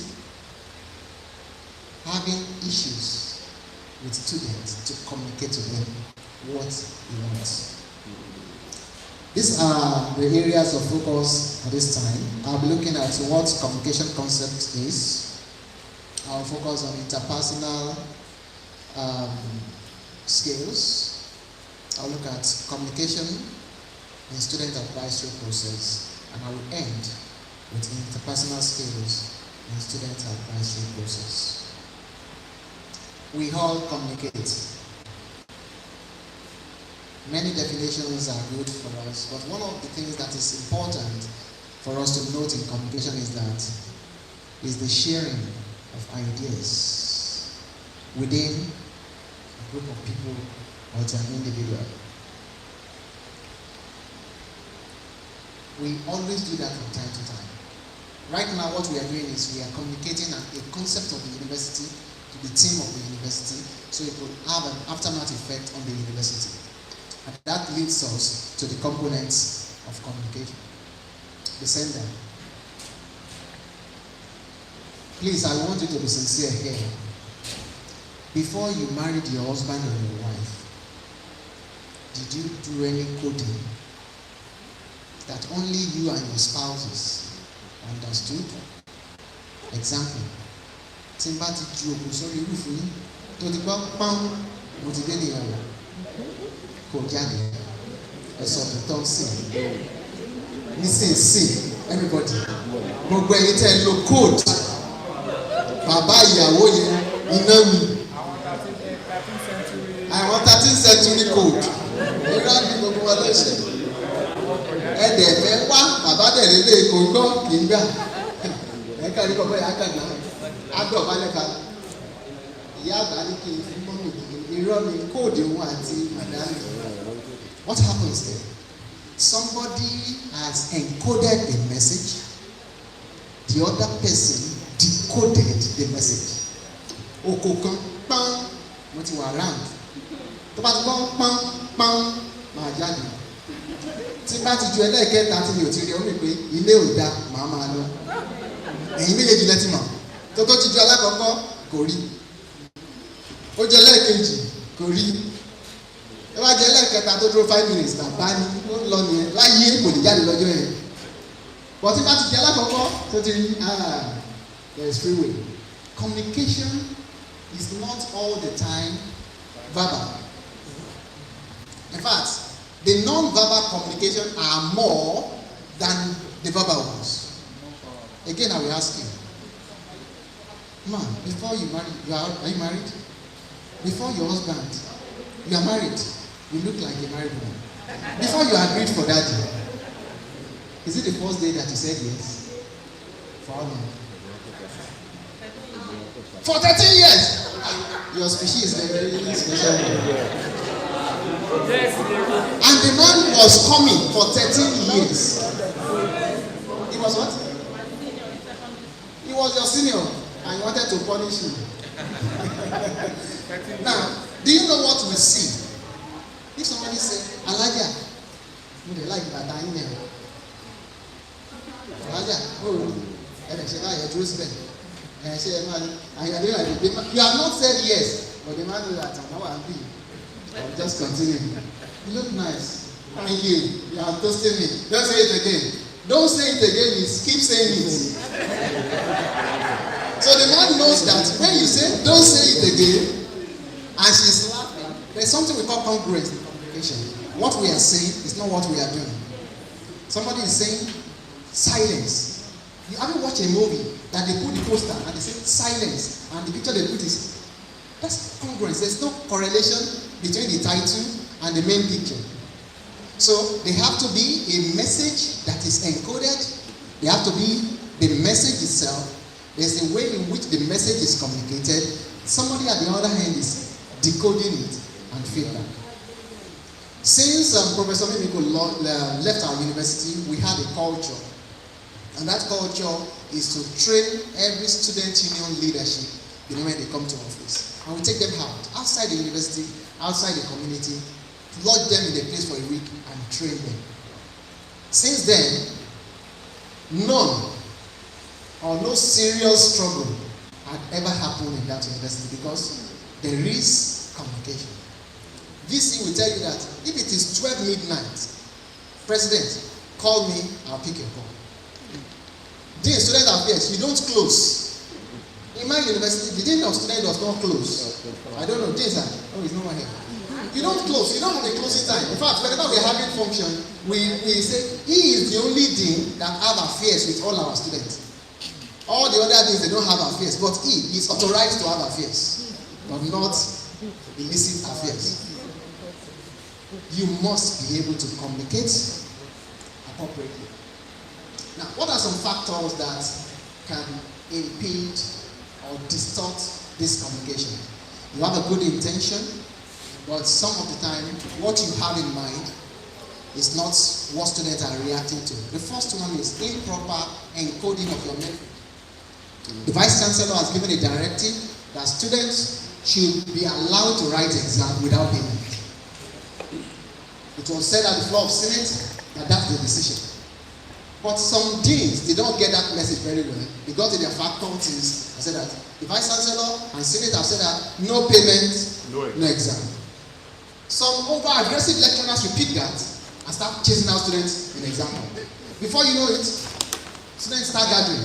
And after all, we go sleep later. After all, we sleep later. After all, we know our fingers are not too good. They should know the country. They start causing trouble. Before you know it, somebody is calling VC. How many things that go wrong? How many things that go wrong? Why? The message that was sent at the floor of Senate was not properly communicated. That's not what we were encoding. And so, somebody picks it and starts driving it.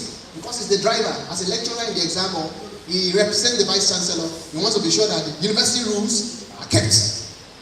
He didn't encode the message very well. So, Mr. Vice Chancellor, Mr. Dean, Mr. Lecturer, make sure that before you execute any instruction, you get accurate information.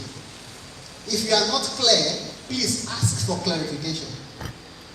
You may have to ask for that. Did you mean this? This word may be interpreted as this. What does it mean? Can we use another phrase, to convey this message? What we have in mind must be properly encoded. Sending an appropriate message may also be a problem as an advisor. There is something a male lecturer should not send to a female student in whatsoever disguise as advisor. My dear, it is well with you. I love you. It means the love of God. Agape love. But the girl picks it. Say, my dear, I love you. Read very well so that you can succeed. You know, Daddy and Mommy, we want you to succeed. We love you so much. I love you. The guy feels like 1, 2, 3, 5, 6 love. Message. Man, I love you. An appropriate message. An appropriate message. There's a message. Somebody comes to your table. You are saying something, but is picking something else because you didn't clarify what message you are saying. There is no paracetamol, but we have another drug, another analgesic. Somebody did not hear we have another analgesic. All he hears is that there is no paracetamol. So you may have to say we have, which another analgesic do we have apart from paracetamol? Anyway, we have fencing, but we don't have paracetamol. That's a better way. Tell them the one you could do and not the one you cannot do. Communicating. Using wrong channels or media. See, there are some media that will not do any good in the communication process. As an advisor, please desist from them. I'm an enthusiast of e-learning, and so I drive some of my courses electronically. That I tell my students, you don't have to come under the sun sometimes. You stay in your rooms. I create a platform and then radio, Schoology, different ones, and they log in. But I dare not do a test. Online. That is there we know that my ambitiousness will be rubbished in Senate. Because somebody will pick and say that e-learning university that is now doing is not an open university. It's not a distance learning university, and it's driving assessments online. So if I have to do that, even when they say we want it, I know one or two are not comfortable. So I must be careful of my channel. I must be careful so that I have good intention. My good intention will do well for most of the people, but somebody feels he doesn't have a smartphone, he doesn't have data, and for that reason, he shouldn't be punished for not doing that test. And he picks it up, and Senate will listen. See, if you enter into Senate trouble, I don't know, big professors, if you enter into their trouble in Senate, you will think that you stole. In trying to do the work of the university, you will think that so please, it doesn't matter. Last Senate, the dean of PD school was queried in my university. 4 HODs were queried. Why? Some students graduated, PhD students, we graduated, one was in my department before the record time. We felt we were doing good. Our students are moving fast. In fact, when the new set of leadership came, all the outstanding, move them. And this one came. Not as though they graduated before record time, but Senate cancelled 2 sessions. These are students that came in 2018. So we had 18, 19, 19, 20. Senate cancelled 2020, 2021, 21, 22. We now have 22, 23, 24. So they graduated in 23, 24, which is their official 3rd session. But the session just ended in November. We presented their result to Senate in August. The final papers. They did that because we felt by November there will be convocation. Let them go with that convocation. That was a good intention as a department. We read the thesis when it was not convenient. But Senate stood up all the 3 HODs and the dean of PD school and queried them. I felt, okay, they'll be using 20 years for PhD. Now, does that bother Senate? What Senate wanted was that you didn't do the record. The visit was not encouraging delay. It was also not, but it felt like somebody who has graduated, you should have said, the best thing, they asked us to go and re-examine. We called external examiner again to re-examine the students. It's as terrible. What I would have expected at Senate should just say, okay, represent your result in November. But some professor felt, and the message was not going to annoy any big professor, so felt so that he won't lay bad precedents. Next time. That is what inappropriate channel will do. So let's be careful of that. Noise is another factor. In fact, my head of department told me that sometimes when you are given leadership position, it's punishment. But it's a good punishment. If you know how to do your job very well. Noise will affect communication. And when we talk about noise, there are 3 forms of noise in technology. We have the physical noise, psychological noise, and physiological noise. I will not dwell so much on that right now. But these 3 will interfere with communication. Improper decoding. What I have in mind is not what you are saying. For instance, in mathematics, solve this equation, and you have a formula method, you have the completing the square method, and you have the factorization method. And you didn't give directive of which of these 3 to use in solving the equation. You may have students using completing the square when in your mind you wanted a formula method. So that's improper decoding of the message. And the last one, inappropriate feedback. If I do like this to you, what does that likely mean? I love you. If you do like this, what does that mean? No. That means for that message, there is a corresponding feedback. What I encoded was what you decoded. But if I do like this, and you do like this, I do like this, and you say, your village, this may look nice. And you say, yeah. So it means the feedback you are giving to my encoding is not corresponding. So feedback must be appropriate, must be corresponding. If you teach your students very well, and you know that you did your best that semester, you will get the best of result that semester. But if you haven't taught very well using different strategy and you see the result, still failure, there's a problem. There's a problem somewhere. The feedback is telling you that something is wrong with the message you encoded. There's probably a noise distorting the message or the content. Now let's move forward to interpersonal skills, and we're going to do a little discussion here. These are personal qualities and behaviors that one demonstrates while interacting with others. The test we gave yesterday tells us some of the interpersonal skills we have. There are some people, they talk to you, they must touch you. I have one friend like that. He'll be driving, I'll be talking to you in back seat, and we'll still touch you. Is that terrible? I'm telling you, if he does not touch you, he feels he has not communicated. And some people, they have very, very wonderful personality when it comes to interpersonal skills. If you engage them for 30 hours, you're still flowing because of this interpersonal skill. And we all mean this. Some of us, when we go to health center, when I go to the health center with my wife, she will say, Dr. Kehinde, Atido. Because she has a preference doctor who we always attend very well. We will use time to dodge one doctor so he will be attended to by another doctor. Interpersonal skills. Let your student, when they come to your table, let them have some of these skills we're going to talk about now.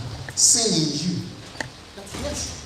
I'm signing in audit, I'm signing out in health center, I'm going to works, I'm going to transport, whichever unit of the university student we have contact with, they should have excellent results.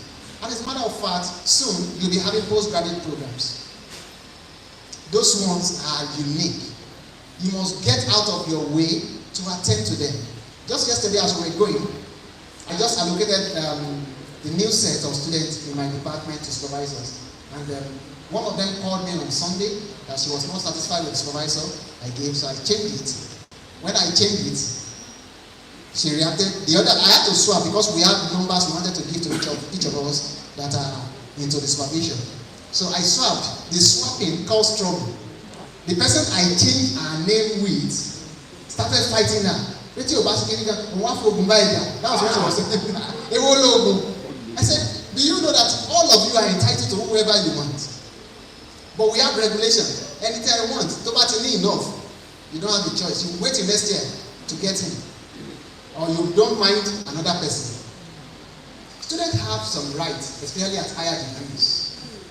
You must be comfortable. In fact, whenever I want to do final exams for Viva Boys, PhD and Masters, the first thing we ask the candidates, we introduce the examiners.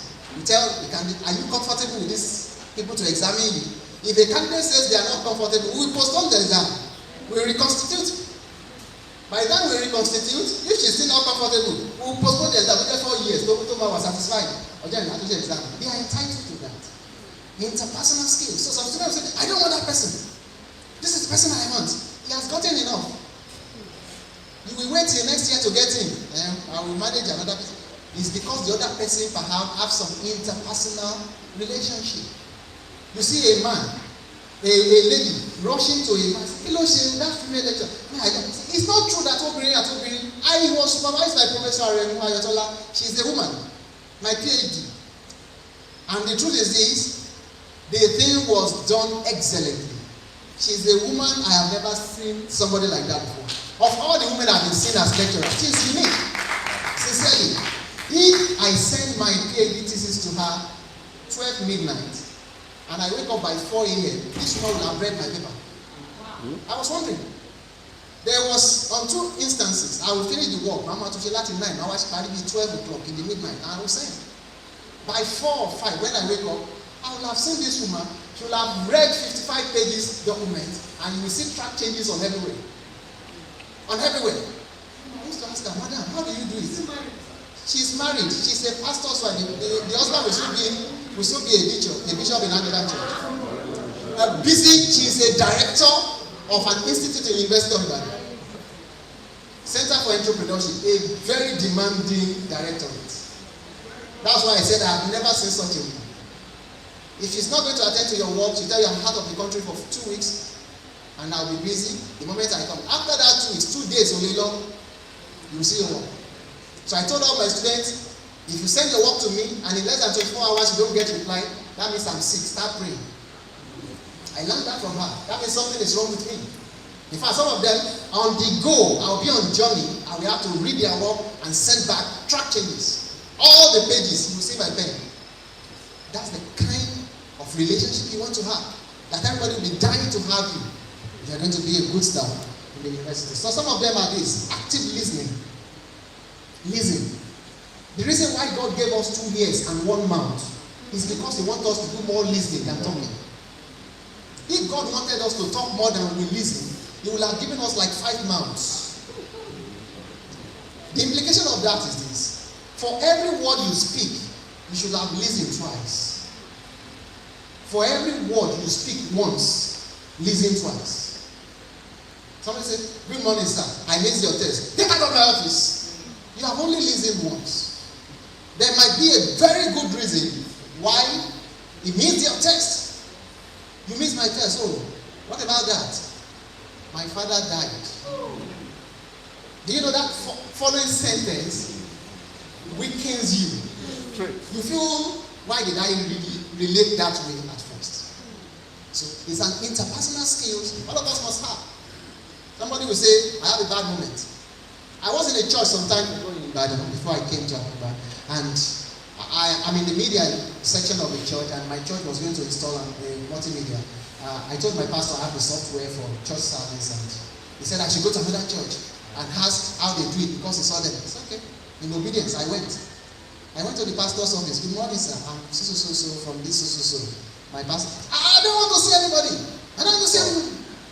Hey, go and tell your pastor to call me first. I was well dressed. I don't look like a beggar. When I came to your office, I said, I don't want to see your pastor. Okay. I called my pastor. Young man, you should have gone. Okay, don't go and see. What they have in their own church is not up to half of what we want to do.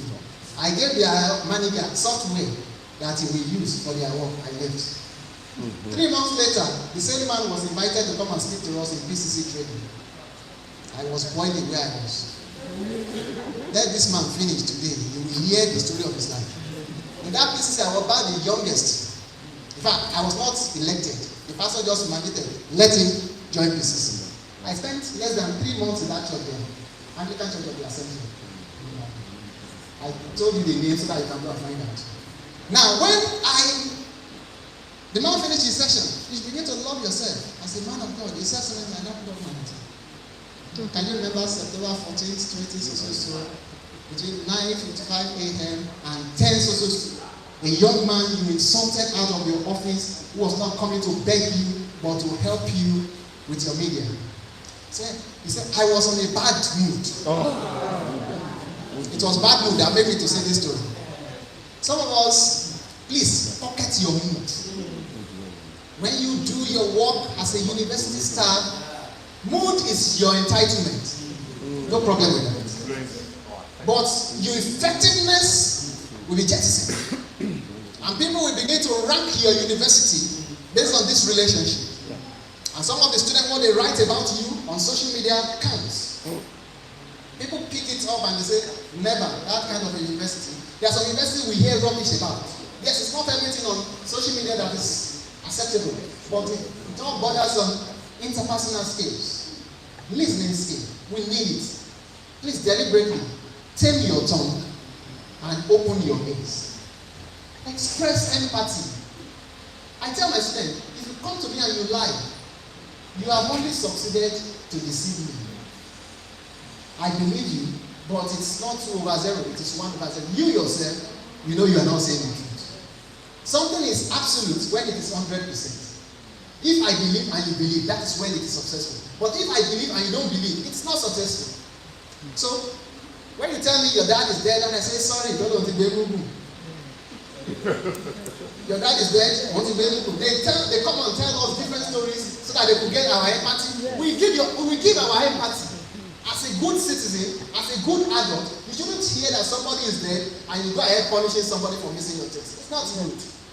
Until I will come back and write it tomorrow. By the time your friend now tell me that I post students for teaching practice in my university. Some of them will tell me my father was there. He tell us something, you know my daddy or what? Anytime I see, I say, how is your widow? How is your widow mother? In fact, there was one of them I wanted to say, give me the number of your mother because I want to write condolence message to her. I will have been addressing a woman with husband as a widow because the son killed the father. And of course he did. I should show empathy. Very, very important. Demonstrate positive regard. Please regard people. I tell them you don't sit down in my office if I don't give you a seat, but when they come and they stand, later I ask them to sit. Regard students. Provide clear and accurate information. As a teacher, tell them exactly the way you want your assignment done. Don't do it this way, do it that. If you make your assignment or expectation from students ambiguous, you won't get the best from them. Some of us will try in making our work difficult. When I come out, this is my staff that I say, how is it? I say anticipated, they say anticipated. You should anticipate my questions because I will have preempted all of them in the classroom. After teaching a topic, say, look at question 2A. Define this. People must have a question on the topic here. Some of the them who are very sensitive, they know all the questions even before exams. That's the way teaching should be. It's not to feel. It's because I want them to understand. So accurate information should be provided. Questioning skill is another one.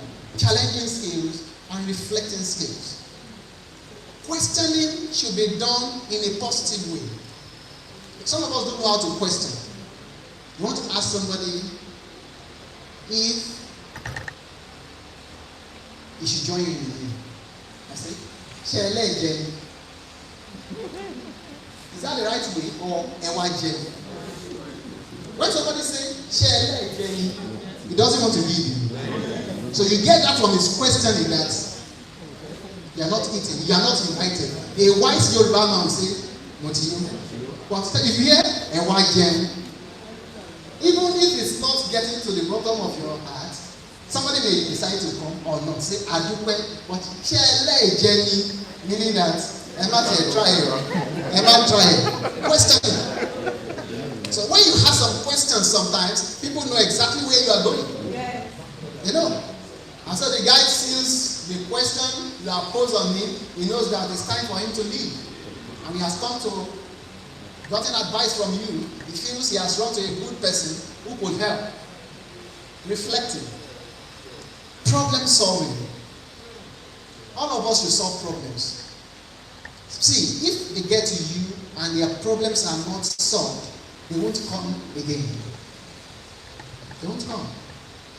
In part of our work as university staff, as advisors, solving problems, emotional intelligence, and teamwork. Now, level advisors are considered as the student's first communication interface within the university system. Academic advisors are expected to regularly check in with their students, respond to their emails on a frequent basis, and maintain connection with various networks in order to help. The whole idea here is to help our students. So if you're an advisor, please, your work is to help. If students don't pick the right courses, it's your fault. In fact, my senate will say that, who is the advisor? Sometimes I wonder in senate, is it the advisor that will tell students to do? They are to advise, but you should go ahead to ensure that what you have advised is done. So please, let's take note of that. How can we do this? Some of the things we should do as advisors is phone calls, SMS. I'm not going to go too much into technology because my friend will be talking about that. WhatsApp. Every advisor here should be able to create WhatsApp group. If you don't know how to create WhatsApp group, as we sit here now, we will recommend that the Vice Chancellor should terminate your appointment tomorrow. Let's go. Do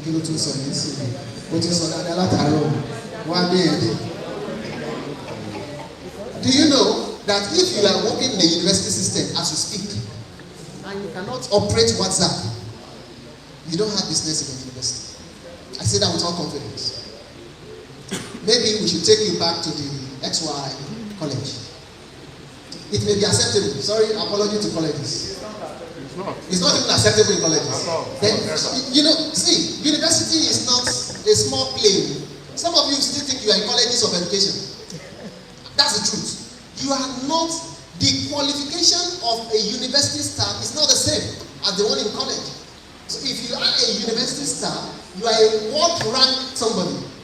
You go abroad, you go everywhere representing your university. You think people will think because he does not know. University is an expectation from you as an academic staff or an administrative staff in the university. There's an expectation. Please update your ICT skills. As an advisor, create groups, make calls. Please, when you make calls, parents may be on the call to you. There are ethics of making calls. Somebody will not allow somebody to talk before talking on phone. Learn it. There are ethics of talking. Good morning, good morning. You wait. Let that person speak before you speak. 2 lines should not be jamming. Let him express himself. When he's done, you will know by the tone. Then you will talk. These are skills you must have. Short messages, emails. I don't want to ask if you all have emails, university-based emails. Do you have your university-based emails? No, the database is not ready. The web mail is not ready. It's not ready. Please, when it starts, that is one of the things that will make your biometrics to rise. In my university, we have to mandate everybody to start using the official email for their correspondences. That way, about bio rankings will go up. You had your emails you used to use before. Pastor, you have for your faculty.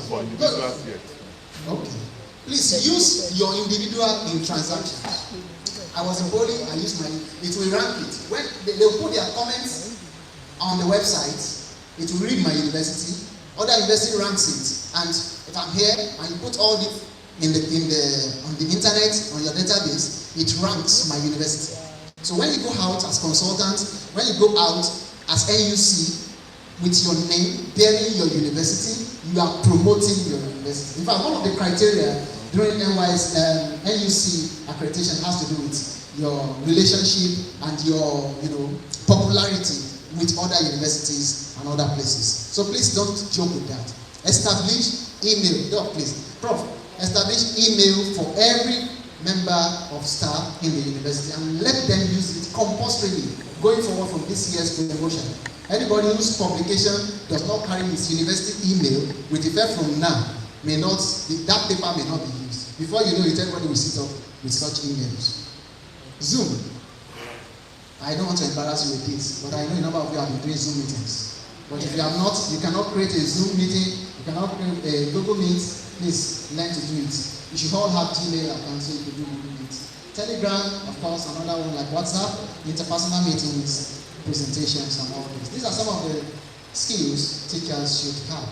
Now, particularly talking about academics, you need to choose electives. Now, guiding students to choose elective is the work of the advisor. In my university, what students do when it's time to choose elective, they elect lecturers. That was about elective courses. Pick one out of these 3. So they will now elect the lecturers even when the content is not where they want to go for that trip. Now, for instance, somebody who did biology education and is going to University of Ibadan for masters to do hydrobiology and fisheries. You may not gain admission for hydrobiology and fisheries if you have just one course on fishery in undergraduate. You want to do entomology and all you did in your undergraduate is just one entomology course. They feel it's not enough prerequisite for you to be given a master's admission in that area. So, but the same student will see an entomology elective course. He knows he wants to go for entomology in masters. He'll be doing ecology because he loves Dr. Akingbemisilu, who is taking ecology. All the courses of Dr. Akingbemisilu that you have taken are not helpful in your master's ambition. So as an advisor, you should ask them questions from 200 level. Would you like to further? Which area would you like to further? Who do you like among all these your lecturers? Which areas do you like? Okay, these are the electives to choose. You may be the only one. Please choose it because it's prerequisite to where you are going. This choosing elective is one of the things advisors must learn very well. Attempting assignment, please encourage them. Please say what? Not only in your course, to attempt assignment and continuous assessment. Examination is critical. The student is still waiting for me in the office as we speak. She's been coming since last week because we are looking for our exam scripts. The CA is there waiting, but the exam is missing. She claimed she wrote the exam. The score was not uploaded. I was wondering why. And now we can't see the script because we moved from one old building to new. When students were parking the street, we missed it all. There are about 3 envelopes. One is missing. We saw 2. It's not my fault. I was not the one who packed it. The university documents were kept in university. Process of transition, something got missing. And for our own not to be there, I told her, even if we see it, our own is not there. But she's claiming, oh, I'm there. I said, I beat my chest in my university that I am 99% accurate. I said, I'm 99% accurate. If your result is not there, you are likely not to apply it. You know, some of our students, they will come to exam hall. I've seen them before. They will take their script away. And they will write attendance. What's their intention? They are coming back to say that their script is missing. I have seen it on 2 instances that I caught myself. Attendance at the script I will tell anybody, if I'm the chief of that exam, you are not leaving this, you must feature that student. In the next 4 hours, that means he will not come back and say that I wrote the exam. In fact, our panel will just say, bring the attendance. I used to tell panel, is it only attendance? They may write attendance and not submit scripts, especially in a large class. They will fold it and then we go.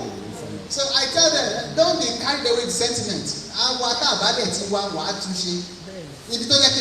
She's making plans. It's a 200 level course, 2018-2019. You have not seen your results in 2018-19. You are coming in 2023-2024 to complain.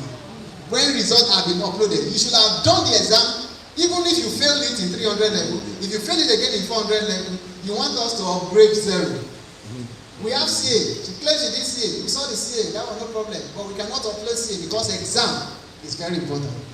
Even if it is CA that we use, they can ask us to go and reconduct CA, but we cannot reconduct 18-19 exam in 23-24. So, my dear, register again. Mama pay, Uncle pay. It's not my problem, it's the university problem. You write to the VC, you give directives. The moment they give us directives that we should give stuff, we do. Tutorials. Now, some factors to consider during communication. Vocal cues. Please don't raise your voice. When you start raising your voice against people, you break communication. In fact, somebody said that, why is it that when people are fighting, they always shout? But when they are in love, they whisper.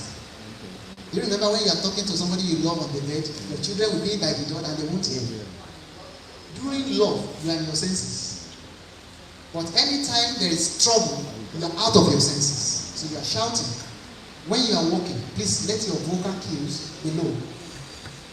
One of the things I tell people to do is learn to speak without shouting.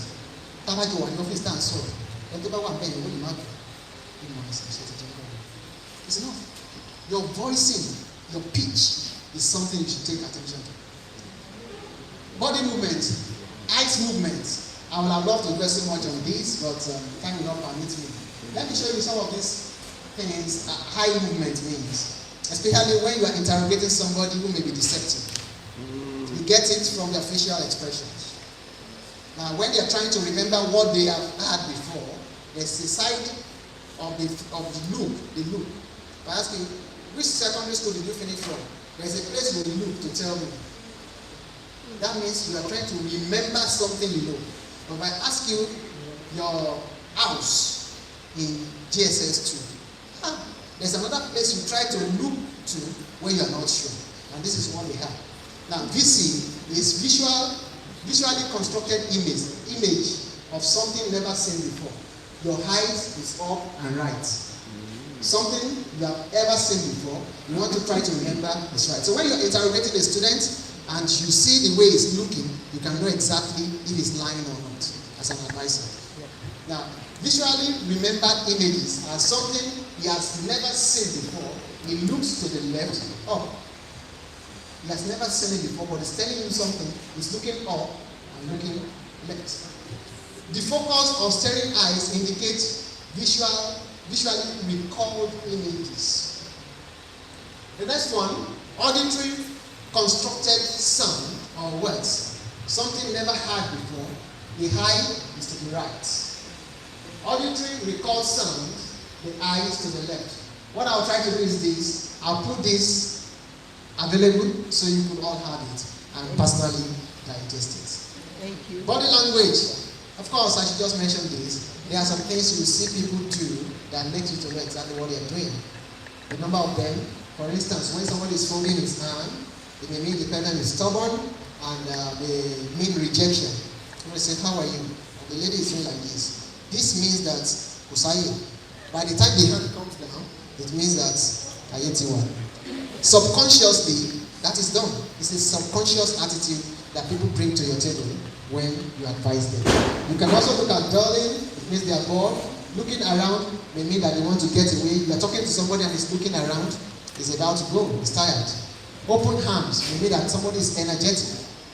And palms on the chest may signify honesty. When you say, that hand on the chest is a subconscious way of honest people. That's where their hand goes when they are sincere. But when they are lying, their hands go somewhere else, the nose and the ears. These are subconscious things you must know. When their feet are under the chairs, it may mean they are eager. When they are stroking their chins, they are evaluating. Some of you, when somebody just start talking to you, for instance, when I came, this was the position of many of you. As evaluation, but after some time, the hands will drop. The hands means that it's good. When you are interview table, check all the people interviewing you. When you come in, they will do like this. Subconsciously, they will evaluate you. But after some time, it's a subconscious attitude, and these are psychological things you must all know. Yawning, they mean they are bored and they are tired of you. And preening, they mean that somebody is trying to show you that it's beautiful. For instance, when a lady comes to your office and starts adjusting hair like this, adjusting hair, preening is trying to tell you that I'm good. When the guy starts doing like this, adjusting his polo, it's trying to call attention. All this. Hair toggling may mean decision. May mean decision. Possible deception. Nodding may mean they are agreeing with you. When you're talking and people are following you, that's one of the ways to know they are following. Too much of it may mean that they are tired anyway. Gentle leg shaking may mean the person needs to go to the restroom. Vigorous shaking may mean the person desperately needs to visit the toilet. On toes may mean somebody is eager. Somebody is standing on his toes. Means you want to get away. Please do all you want to do and give air. Clearing throat may mean somebody is anxious. It may be an habit. Somebody wants to talk. It's a bit anxious in your office. Pretend to kick imaginary things may mean somebody is frustrated. Somebody will just be in your office and say, what is right? They do that without thinking about it. These are psychological things. Open feet may mean reflecting or giving attention.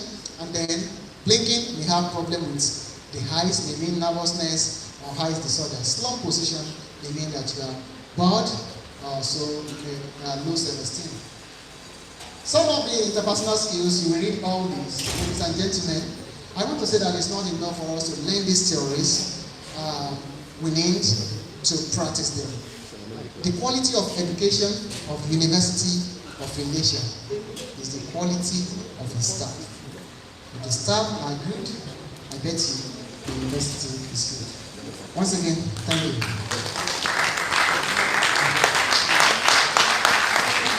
A better round of applause for him, please.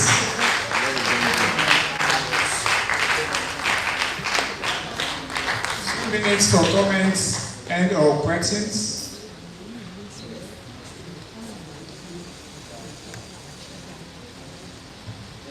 Let's be brief with our comments or questions so that we can take. Thank you, sir, for your presentation.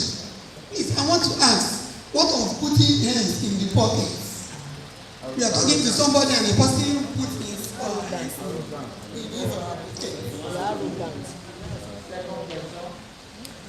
Second question. Yes, sir.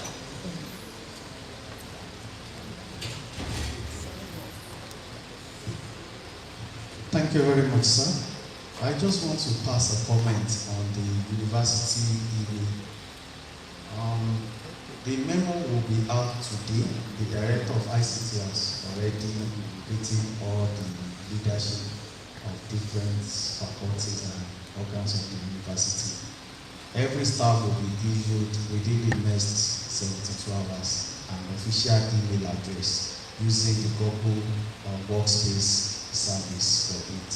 So the memo, the director just told me that she will be sending the memo virtually to all the staff. So please, I think that would be very good information for everyone of us. Thank you, sir.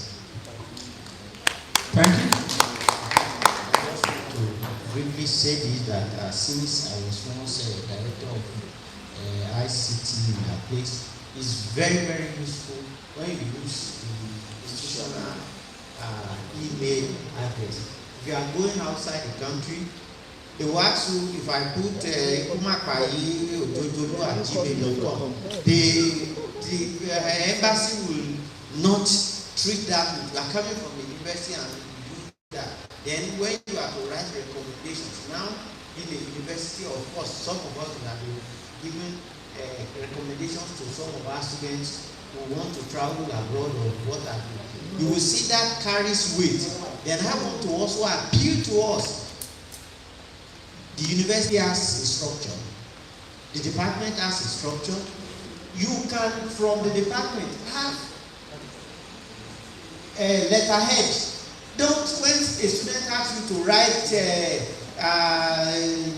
recommendation letter, you are putting number 5, Kumapayi Road, 77 Ilesa, way. Put Department of so with the institution letterhead, then your email, which is institution, it is once that goes out, they look at, in fact, the worst the institution will search is this institution in existence, and now thank God for the IT of the thing, you have the department, they want to search, again they go ahead and look at your face in your department and department, which is very, very essential. Use it, you will come back to share the testimony or whatever later. Thanks so much. Thank you. Any other question? The last one. My name is Sunday Babatunde. In a situation whereby a student or candidate need advice, and then such a question has been asked, you're giving a response like once seems not so clear, you try to go further in terms of explaining, and still this student still feels like, no, I'm not getting it right, I'm not getting, I'm not that. Well, I understand the problem, the solution to the problem he or she is facing seems abortive. In that situation, if such an advice now asks her to go, and probably come back next time or so, is it right or wrong? Or how best can we handle such a situation? Thank you very much. Well, thank you very much. Let me start with that question before I go to the first and second. I heard Professor Adekunle or Professor Jude yesterday talking about referral. It's true, you don't have to be the alpha and omega of everything you are advising. I do referrals a lot. If I feel it's not in my area, I don't have the best for this, I'll direct it to somebody I feel could help better.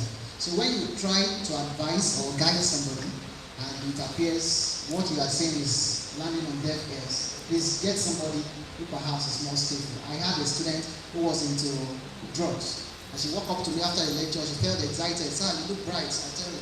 And she was talking about, she's used to Coke. I thought it's Coca-Cola. And she said, she do Coke. I said, you do Coke? I do Fanta. She was joking. She later mentioned that she's addicted to drugs. I don't have so much to offer.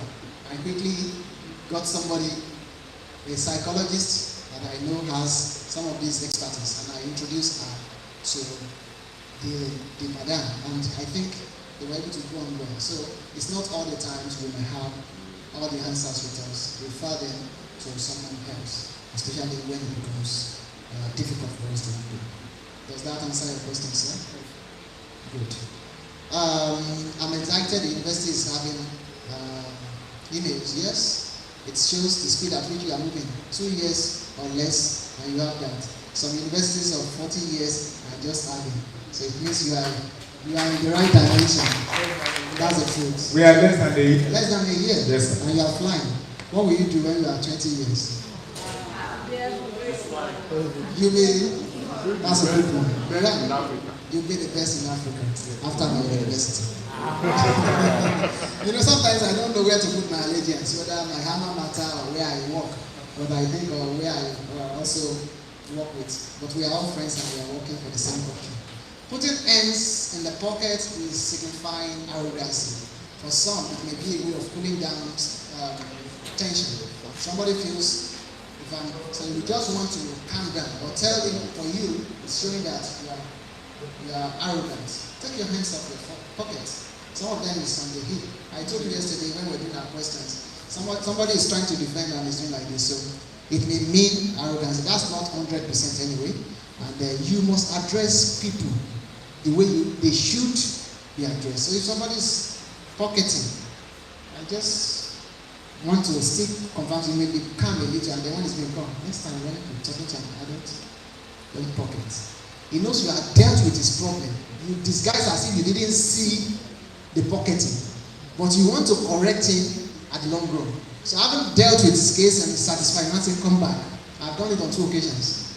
Next time when you're talking to an adult and they offer such, you say thank you. Is that okay? And you don't put your hands in the pocket. What will you do now? Say thank you, sir.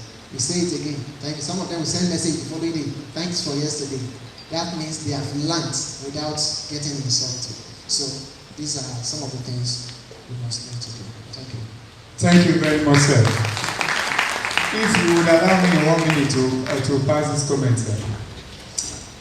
Each time I listen to discussions on communication, I always want to chip this in. Many times, encoding and decoding may have issues. If the person decoding does not have the proper measurement of the context, I always insist that you can only negotiate meaning when you are suitably seated in the context of usage. The last training we had, I gave this example, and I will give that same example now. You say yes. Yes to an average man on the street means acceptance, endorsement. It shows being positive, right? But if I am in the toilet and I'm doing a major and you have a knock and I use that same word, yes. Yes, but when you write it down.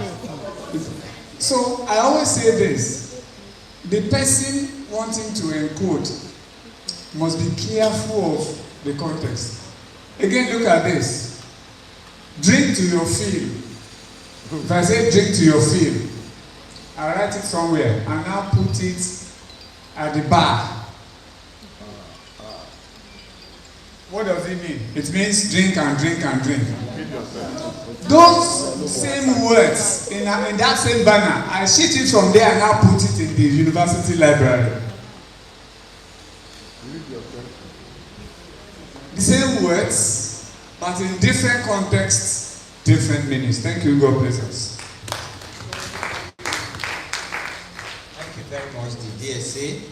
We want to go for our tea break in preparation for group presentations, and thereafter between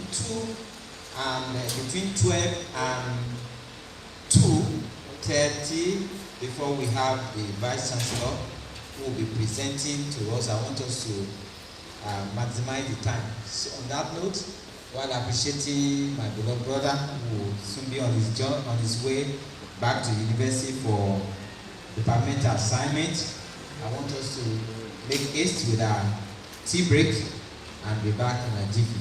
Thank you very much for your patience. The order is from here today. We start from here. Please, shall we please file out from here? You know it's because my chairman is not here today. Try the day. No, try the day. Try the day. From here.